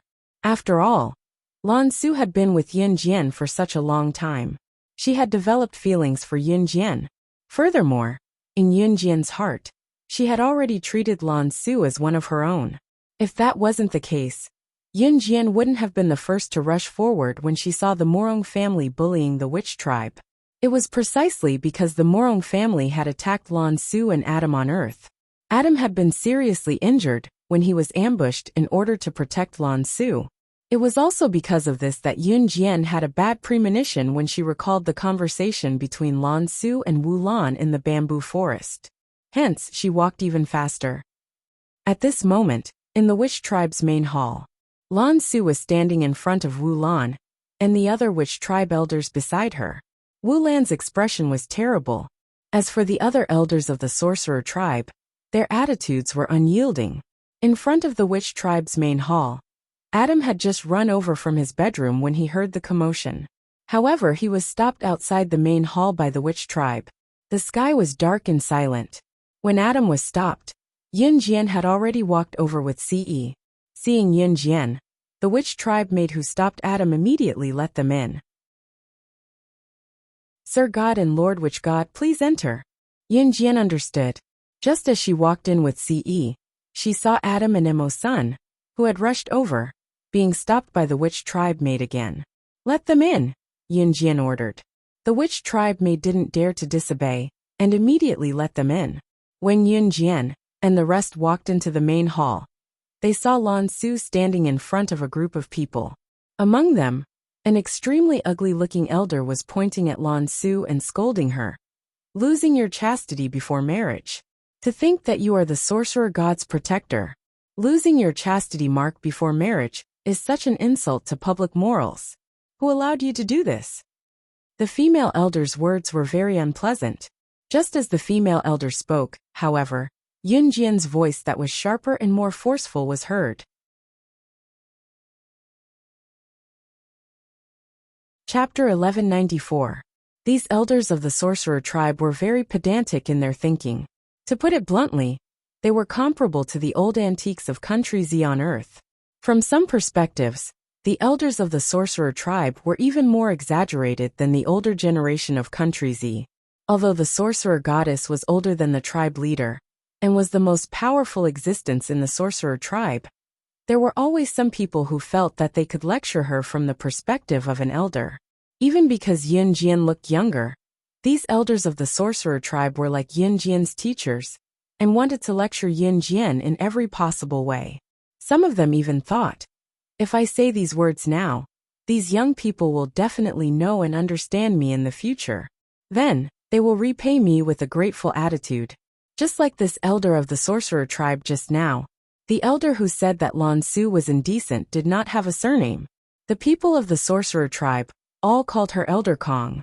Her name was Kong. Elder Kong felt that she was teaching Lan Su in such a tone, because she was doing it for Lan Su's good. However, Lan Su had forgotten one thing. Lan Su had treated her own beliefs as the absolute right, but she had once denied Lan Su's own beliefs. Elder Kong even thought that she did not need to use the tone of an elder to lecture Lan Su. She stood up and said that it was for Lan Su's good. Elder Kong said that so that Lan Su would understand her good in the future, when she found out that everything she said was correct. However, Elder Kong did not know that Yun Jian hated people like her the most. Elder Kong stood up and said that Lan Su was not right. In fact, her main purpose was to curry favor in front of the sorcerer goddess. However, she expressed it in a way that she thought Yun Jian would feel good about. Elder Kong did not know that Yun Jian hated her behavior very much. Hence, after hearing what Yun Jian had said, Elder Kong turned around and lectured Yun Jian.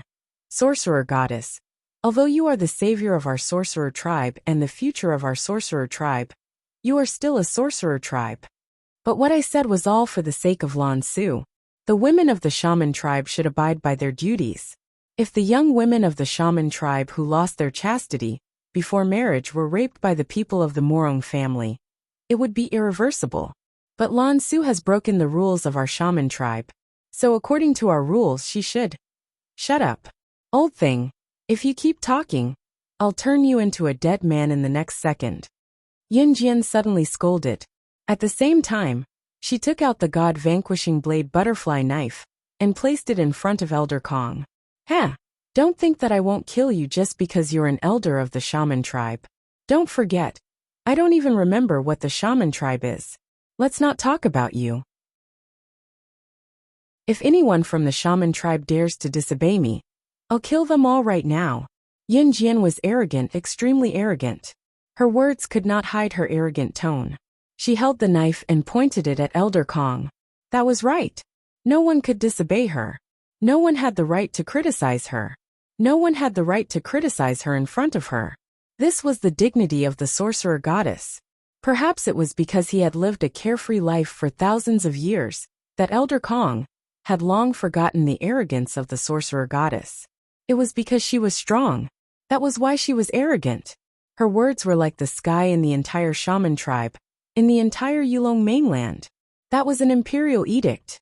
Everyone present was suddenly shocked by Yin Jian's actions. Especially Elder Kong. If the sorcerer goddess from thousands of years ago was standing in front of him, Elder Kong would not dare to lecture her. However, the current Yin Jian made Elder Kong think that she was someone he could control.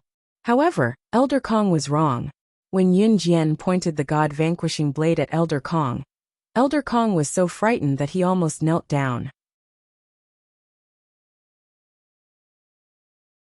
Chapter 1195. Everyone in the Yulong mainland knew that the Lord Divine Lord had 4 protectors under him. There was no need to mention the Lord Divine Lord's own strength. Any one of the 4 protectors under him was enough to suppress everyone present. The people of the Yulong continent had heard that the Lord Divine Lord was a supreme existence in the deity's continent. Apart from that, the Lord Divine Lord also had 4 guardians. The strength of these 4 guardians was second only to the Lord Divine Lord. Not to mention the Yulong continent, even in the deity's continent, they were existences that could destroy heaven and earth. Hence, it was not difficult to see that when Elder Kong saw Adam reveal his true appearance, she, who had originally wanted to mock Lan Su for finding a nameless junior, immediately stopped talking. She had originally thought that Lan Su had given her virginity to a man who had appeared out of nowhere. Who would have known that this man was the Lord Divine Lord's guardian?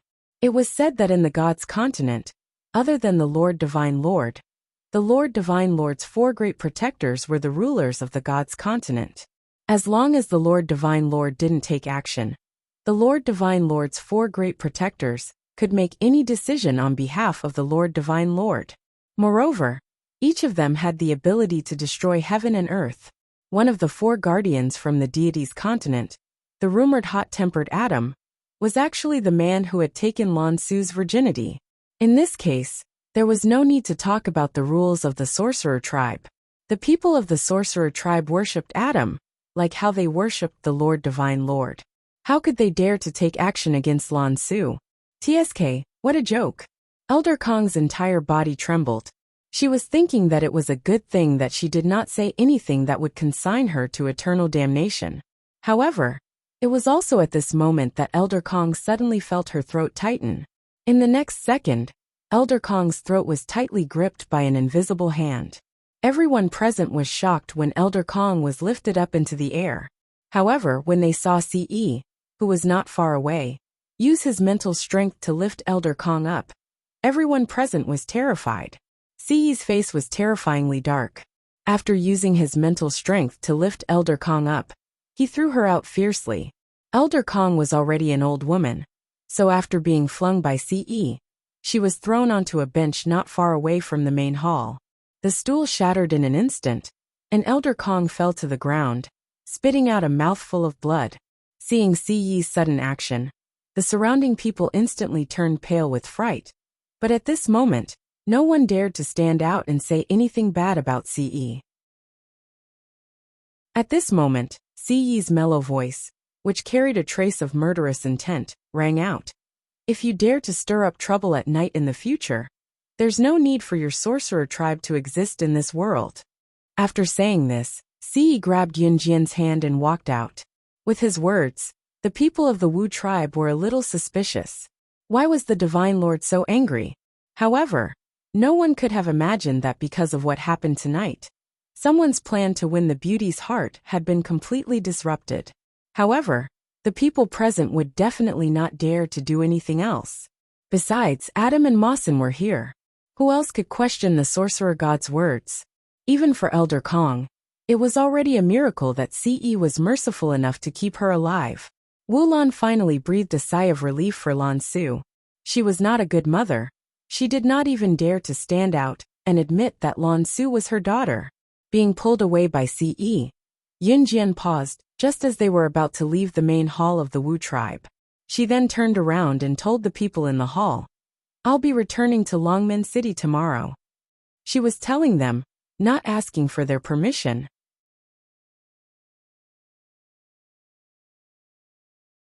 Chapter 1196. Yunjian's decision to return to Longmen City was not made on the spur of the moment. From the moment Yunjian stepped into Yulong mainland, her objective was simple. She wanted to know who the mysterious person who was controlling Inferno Ring behind the scenes was. The culprit behind her brother's tragic death in her past life had yet to be eradicated. Of course, this was only one of the reasons. From her brother's death in her past life to her constant assassination attempts recently, all signs pointed to the fact that this was not as simple as it seemed. Hence, Yunjian decided to make a trip to Yulong mainland. In spite of it, Yunjian was well aware that there were not so many coincidences in this world. It was impossible for her to find the mysterious person on her trip to Yulong mainland this time. Before she left, Yunjian had privately asked Wu Lan to track down the mysterious person for her. At the same time, she asked Wu Lan to find someone for her. The person was her mentor in her past life, an old man whose name she did not know. It was this old man who taught her hypnotism and other techniques in her past life, allowing her to survive in the world of cannibalism. A long time ago, Yunjian heard that the old man was from Yulong mainland. Now that she had come to Yulong mainland, she wanted to see her mentor again, if there was hope in the future. Lan Su paused and kept quiet for 2 seconds. "I think." Lan Su bit her lip. Just as she was about to state her decision, Adam, who stood beside her, grabbed Lan Su's hand. Adam then spoke to Yunjian on behalf of Lan Su. "Young mistress, look at how homesick she is. She definitely won't be returning to Longmen City anytime soon." As he spoke, Adam's feigned cool face was magnified. He laughed and said smoothly, "Young mistress has agreed to let me stay in Longmen City for a while. Young master has already agreed for me to stay in Yulong mainland for a while. I will take good care of her. When the situation of the sorcerer tribe improves, I will not allow her to stay in Yulong mainland, even if she wants to." As he spoke, Adam reached out and pinched Lan Su's tender face before bursting into laughter. After hearing Adam's light-hearted words, Lan Su was very moved and looked up at Adam. Unknowingly, Lan Su's hand had already been held by Adam. She didn't realize it, but she was very touched that Adam had actually spoken the words in her heart. After pausing for 2 seconds, Lan Su heaved a sigh of relief and said to Yunjian, "Yunjian, I want to stay in the Yulong mainland. At least I can't leave for now. The Morong clan has been destroyed. Now is the best time for the sorcerer tribe to rise.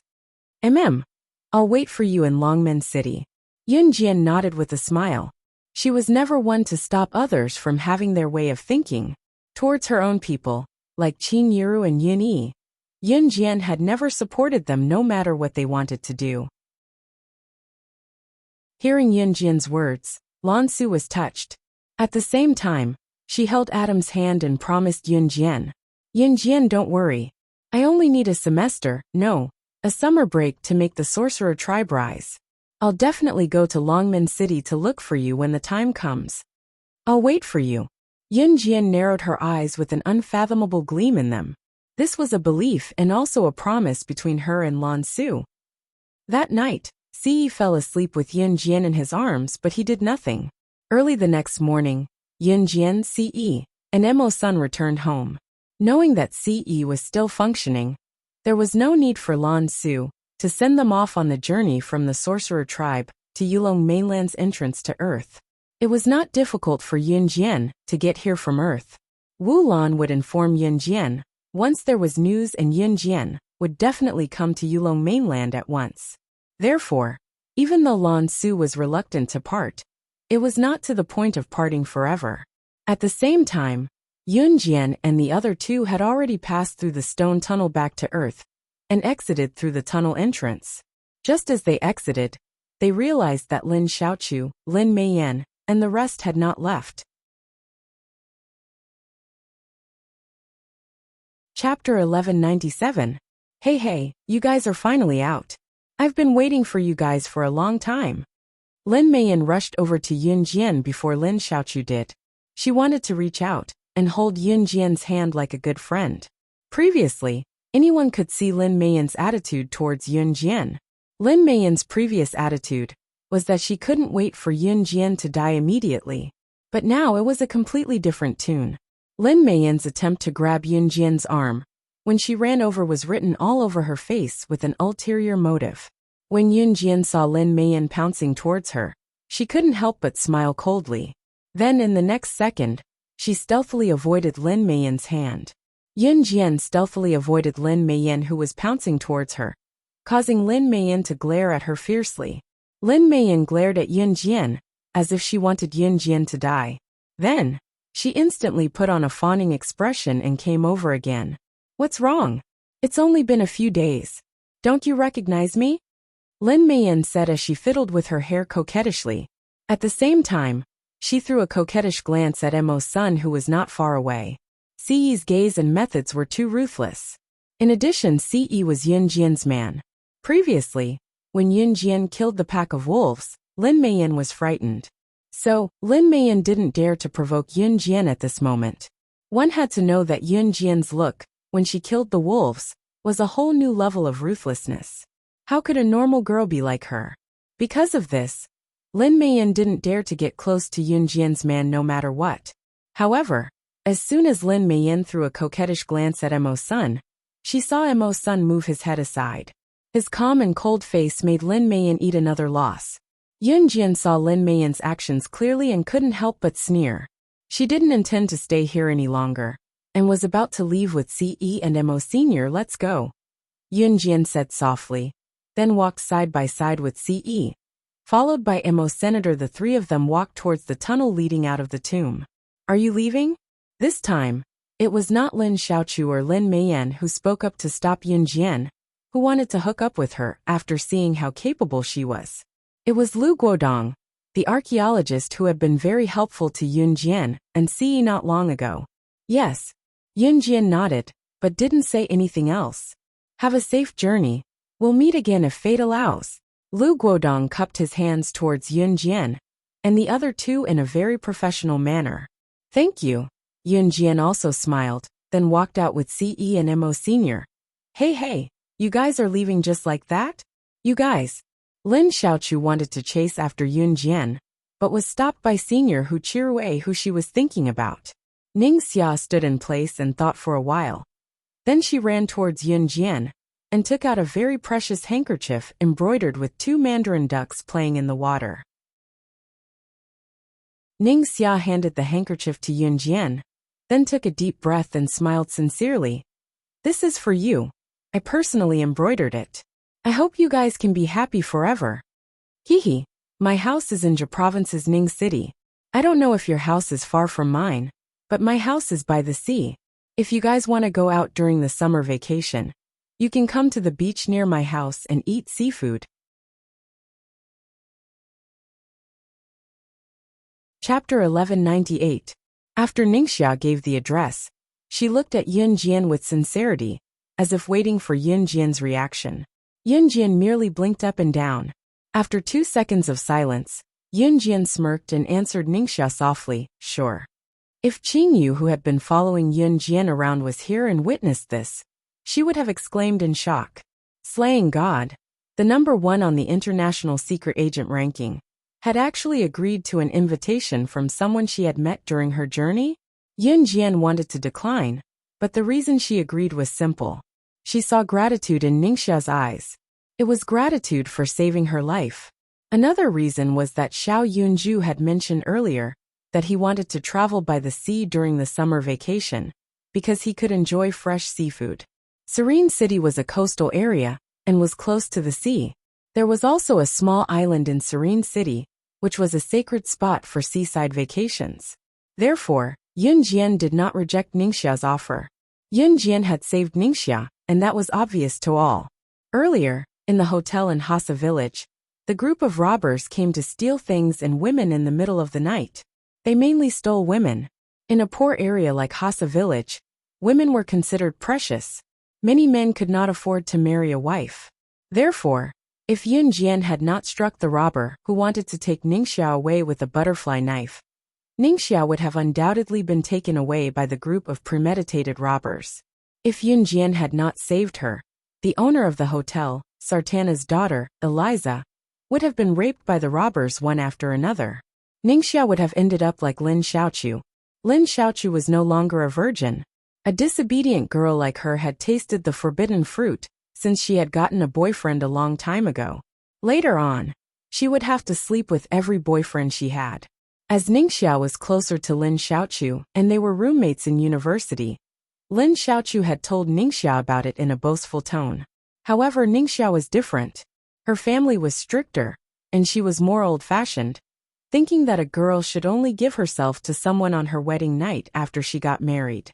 If Ningxia had been raped by the robbers a few days ago, she would probably have committed suicide. She was the kind of woman who would rather commit suicide than be humiliated. In Ningxia's heart, Yun Jian had saved her life. In Ningxia's heart, she thought that Yun Jian was supposed to be someone high and mighty. Therefore, Ningxia was overjoyed when she heard that Yun Jian had agreed to let her travel near her home. She had even exchanged contact numbers with Yun Jian and reminded Yun Jian to visit her home when she was free. She would definitely treat Yun Jian well. Under Ningxia's grateful gaze, Ningxia left. She rushed back to Country Z's Longmen City that very night. After sending Yun Jian to the airport, Ce brought Mo Sun back to an Hun group. After all, it took time and effort to manage a large organization. When Yun Jian returned to Gu Yunjian's house in Country Z's Longmen City, Xiao Yunju skipped over with Duan Li and Duanya. The trio glanced at Yun Jian, but did not see Ce. Xiao Yunju then asked curiously, "Where's Ce Gich?" "He's not back yet." Yun Jian looked at her brother's chubby cheeks and pinched them. She could not help asking, "Have you been obedient recently?" Xiao Yunju shook his head like a rattledrum. "Of course I've been obedient. I'm a man now."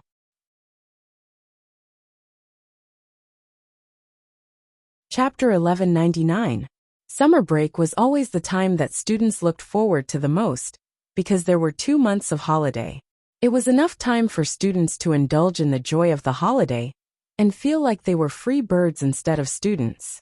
No one could restrain them, and no one could control them to go to school. No teacher could use a commanding tone to make them do unpleasant things.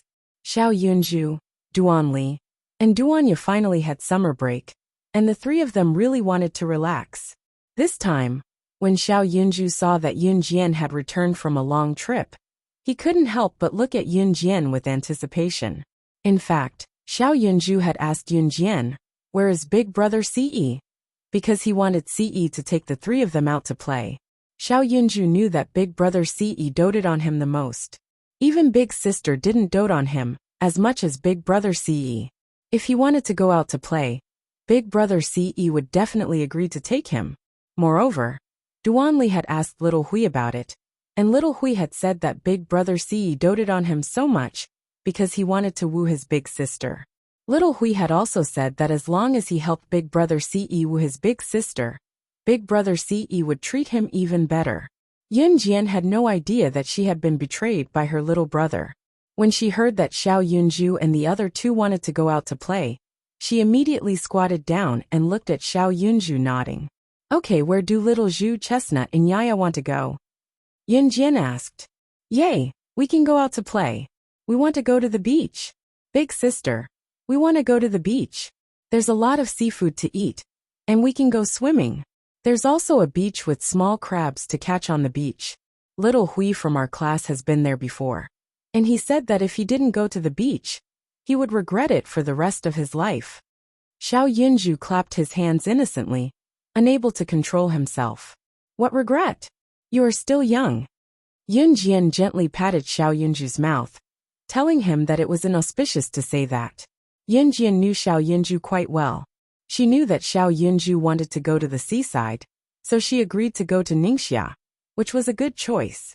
At the very least, it would be much more convenient to have an acquaintance lead the way when they went out to play. Usually, when traveling, they were unfamiliar with the place and people, and it was easy for them to take detours. There were no navigation systems in this era. Mobile phones could only be used to make calls and send text messages. At most, they could play small games like Snake. In the end, she told Qin Yiru that the whole family would go out to play. At that time, Gu Junjian would also apply for leave to go with them.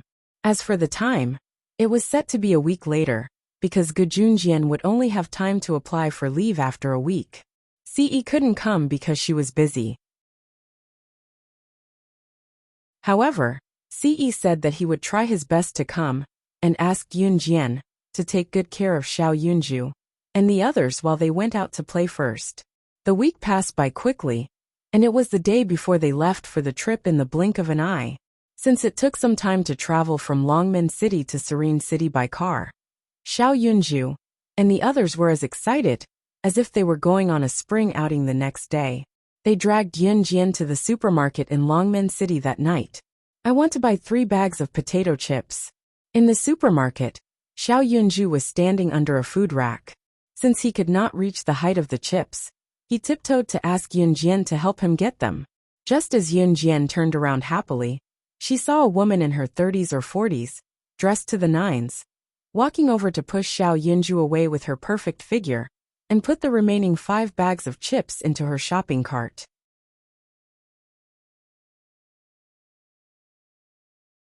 Chapter 1200. Yunju nearly lost his footing when he was shoved by the woman, who was dressed to the nines like she was in her 20s despite being a middle-aged woman. Fortunately, Xiao Yunju reacted quickly. He immediately reached out and grabbed a handful of food racks to prevent himself from falling to the ground. However, because he grabbed a handful of food racks, he accidentally knocked the pile of potato chips with different flavors onto the ground. The potato chips on the racks even bounced back from Xiao Yunju's grab. In the next second, a large pile of packaged potato chips all fell to the ground. The woman was scared silly.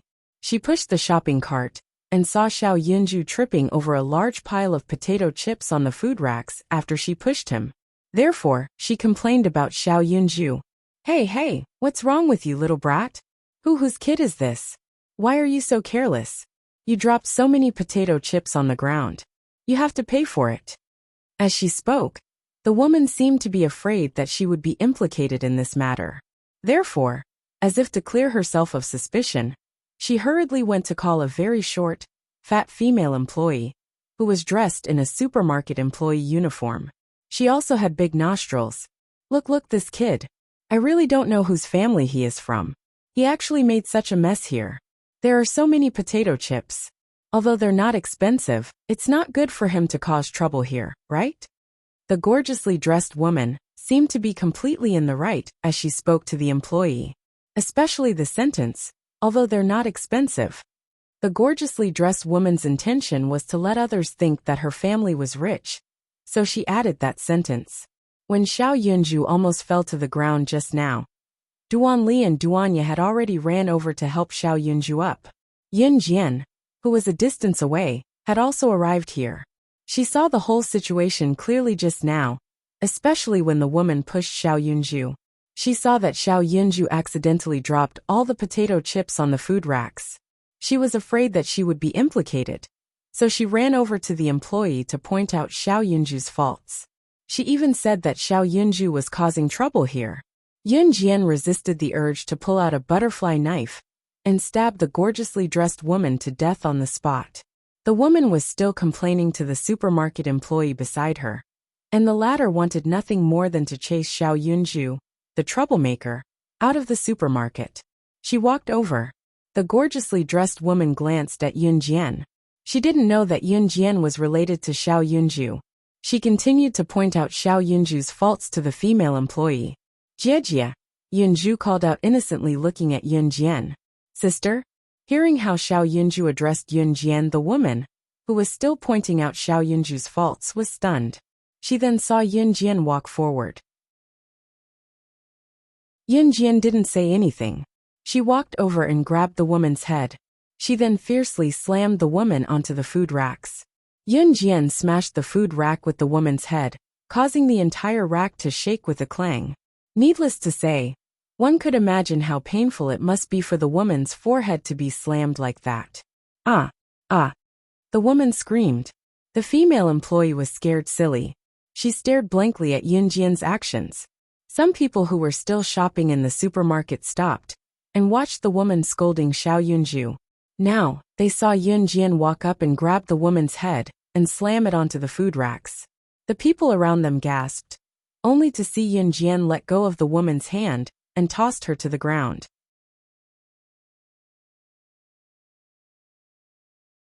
Chapter 12:01. Yunjian's words coupled with her actions just now. The people around her were all shocked by her actions. What she did just now was that something a teenage girl could do. The moment Yunjian grabbed the woman's hair and slammed her head onto the food rack, the surrounding people almost screamed out loud.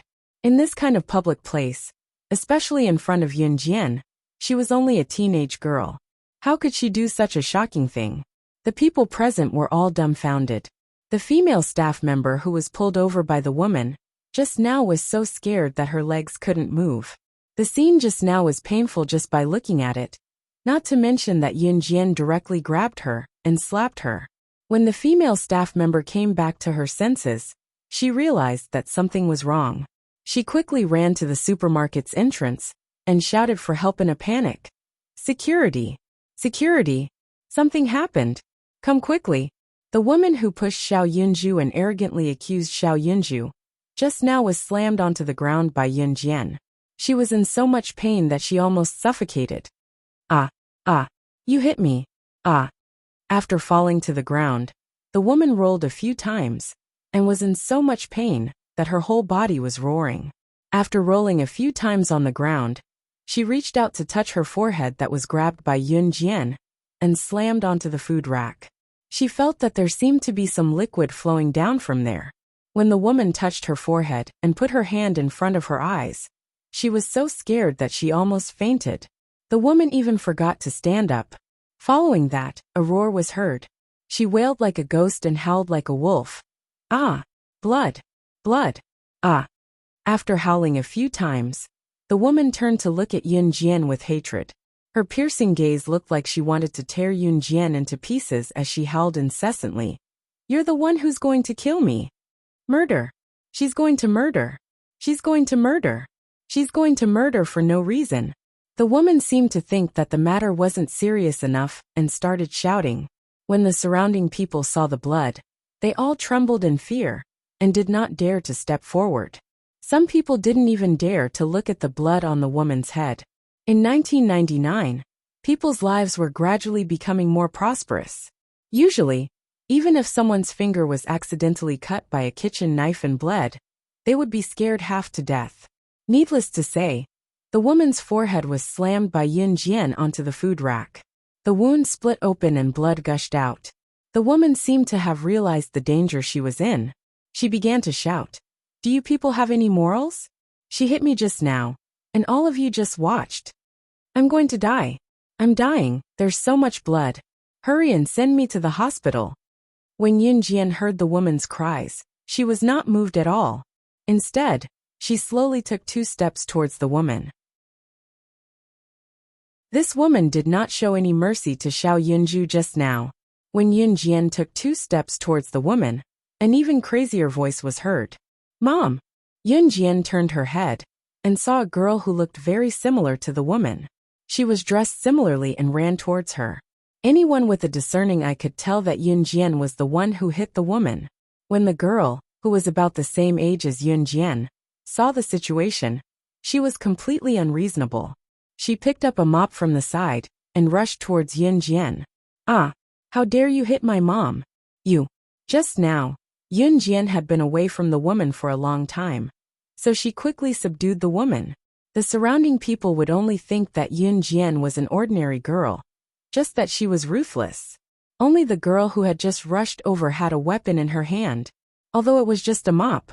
But with this mop, the people present felt that Yunjian's beautiful face would definitely be torn open. She was not a secret agent or an assassin. How could she take this ruthless mop?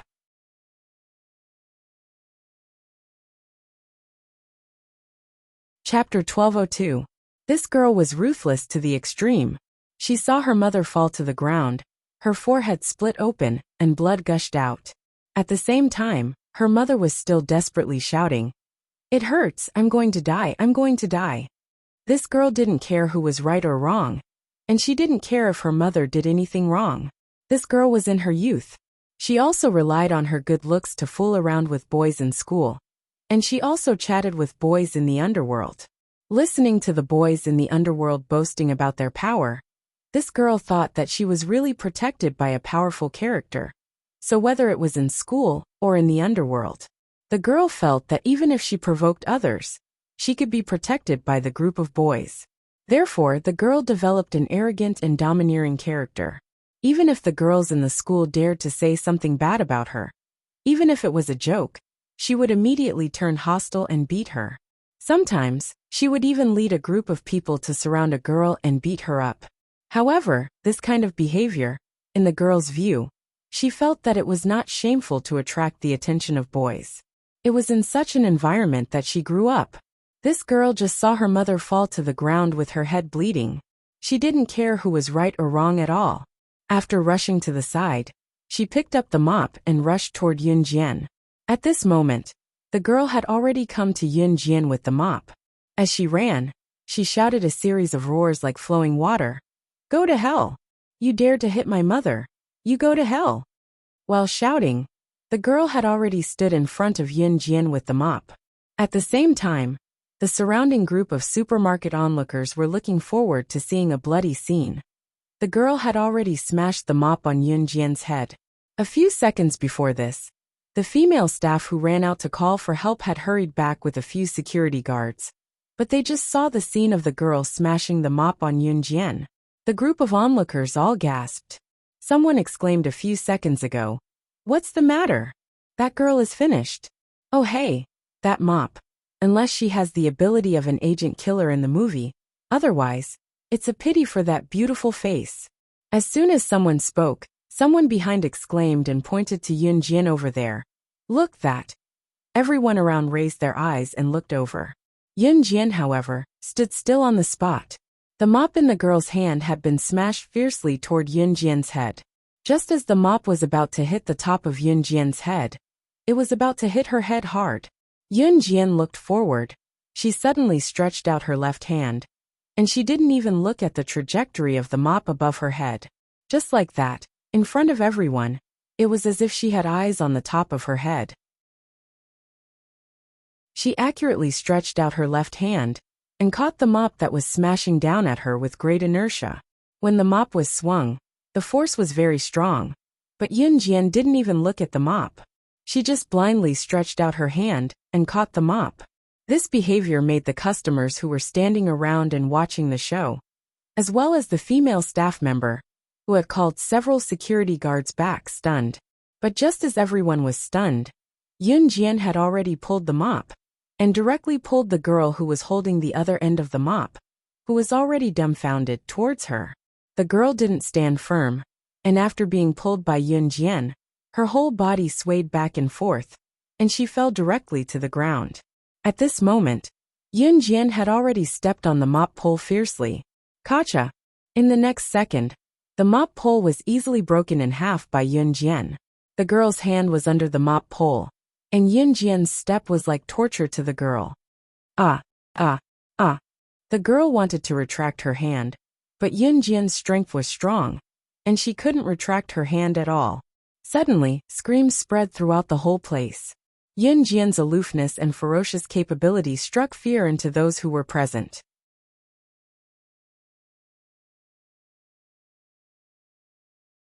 Chapter 1203. This little girl must be a martial artist.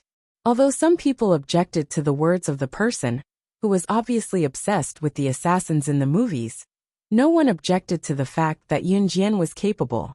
After all, her strength was displayed in front of everyone. That kind of strength, let alone smashing Yun Jian's head with the mop. The girl couldn't even get close to Yun Jian's side. Gotcha. However, at this moment, the frightening sound of bones breaking rang out once again. Everyone turned to look again when they heard the noise, only to see Yun Jian stepping on the mop pole. Although the mop pole was broken, She could still control the girl's hand, that was pinned to the ground by the mop pole by stepping on it. As for the kacha sound, it was the sound of the girl's hand being pressed to the ground by Yun Jian with the mop pole. The bones in her fingers were broken. The girl desperately wanted to retract her hand, but she couldn't. She was in so much pain that she was sweating all over.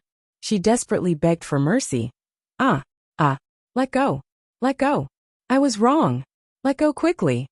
This was a begging sound, but also an order. Yun Jian sneered, but the force under her feet became even stronger. You're not wrong. It's your mother who's wrong. She pushed my brother just now. Not only did she not apologize, she even framed my brother for causing trouble here. However, you'll have to suffer for her. Yun Jian sneered. At the same time, she glanced at the woman who was sitting on the ground in a sorry state. This woman was obviously the girl's mother. The two of them looked exactly the same. After Yun Jian finished speaking, she exerted more force under her feet and stepped harder on the mop pole. Mom, I'm going to die, it hurts. Please forgive me, I was wrong. The girl was suppressed. No matter how hard she tried, she couldn't retract her hand that was being stepped on by Yun Jian under the mop pole. Because of the pain, the girl began to blabber and beg for mercy. Min. When the woman saw her daughter being stepped on by Yun Jian like this, all the cells in her body trembled. At this moment, the woman regretted pushing Xiao Yunju the most. If he didn't treat Xiao Yunju like this, there wouldn't be this scene at all. I was wrong. It was my fault just now. I pushed your brother. Not only did I push your brother, I even framed your brother for causing trouble here. It's all my fault. Please let my daughter go. The woman covered the blood that was slowly flowing from her forehead. She had been arrogant just now, but now she didn't dare to say a word. She could only desperately beg Yun Jian for mercy. A woman could beat and scold other people's children at will, but when it came to her own daughter, she doted on her to the bottom of her heart. Now that she saw Yun Jian treating her precious baby like this, the woman felt that her heart was about to stop beating. She desperately shouted at Yun Jian and begged. The surrounding group of people were dumbfounded. At first, everyone thought that Yun Jian had inexplicably rushed up and hit the girl. But until now, when they heard the woman's confession, they realized that it was this woman who bullied her brother first. It was understandable that Yun Jian was so angry just now. After all, anyone who saw an adult bullying a child would feel ashamed. From the corner of her eye, she saw Xiao Yunju looking at her with trembling eyes. Yun Jian knew that she was too cruel in front of Xiao Yunju, so she let go of her foot after hearing the woman's apology. Get lost, Yun Jian said coldly, her eyes glaring at the woman.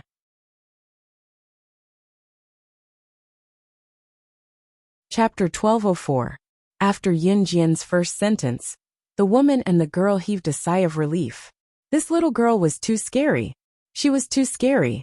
Her methods were actually so ruthless. She was so cruel that she didn't seem human. Just as she was about to escape, she heard Yun Jian's voice again. Hearing that Yun Jian only wanted her to leave the potato chips behind, she could leave. The woman heaved a sigh of relief. If she hadn't been greedy and wanted to eat potato chips with this flavor, none of this would have happened. The woman realized that the blood on her forehead had stopped gushing out, so she stopped covering it. She rushed to her shopping cart, reached out and took out the 5 bags of potato chips, then ran back to Yun Jian. The woman put all the potato chips in Yun Jian's arms as if avoiding the plague. Then she turned and rushed to her daughter, grabbed her daughter's hand, and ran to the door. This little girl was too scary. The way she looked at her just now, it was as if she wanted to kill someone. The woman dragged her daughter out of the supermarket quickly, even abandoning the things in the shopping cart. Just as she ran to the security guards, one of the security guards stopped the woman, wanting her to cooperate with him to solve the mess.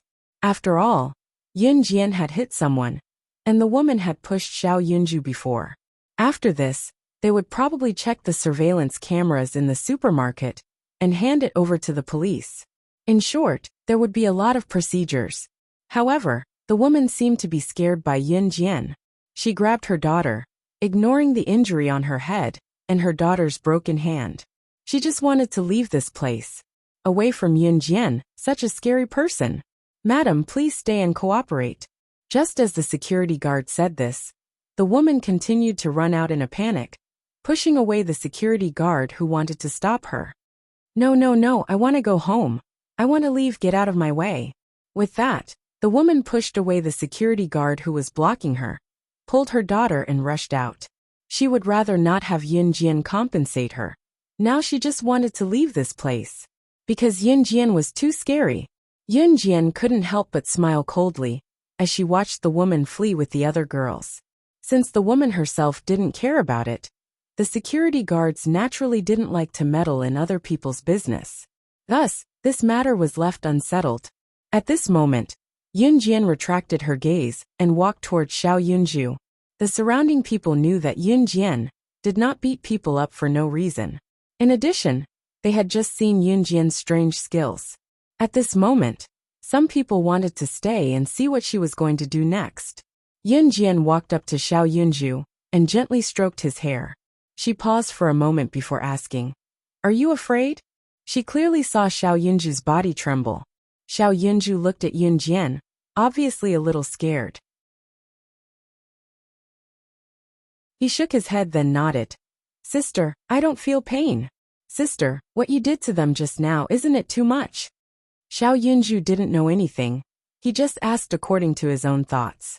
Yunjian, who was standing in front of Xiao Yunju, smiled and said, "Xiao Yunju will understand when he grows up." Yunjian looked into the distance when she said this. Then, a faint smile appeared at the corner of her mouth. It was so strange that it made people feel a little scared. You're tuning in to the Li Mei's Sword of Destiny YouTube channel. We're so grateful for your support. And don't forget to subscribe to join us on this incredible journey through captivating stories. Your generosity through donations truly makes a world of difference, as it's the primary source of revenue that allows me to expand and enhance this channel for you. Thank you from the bottom of my heart for being a part of this adventure.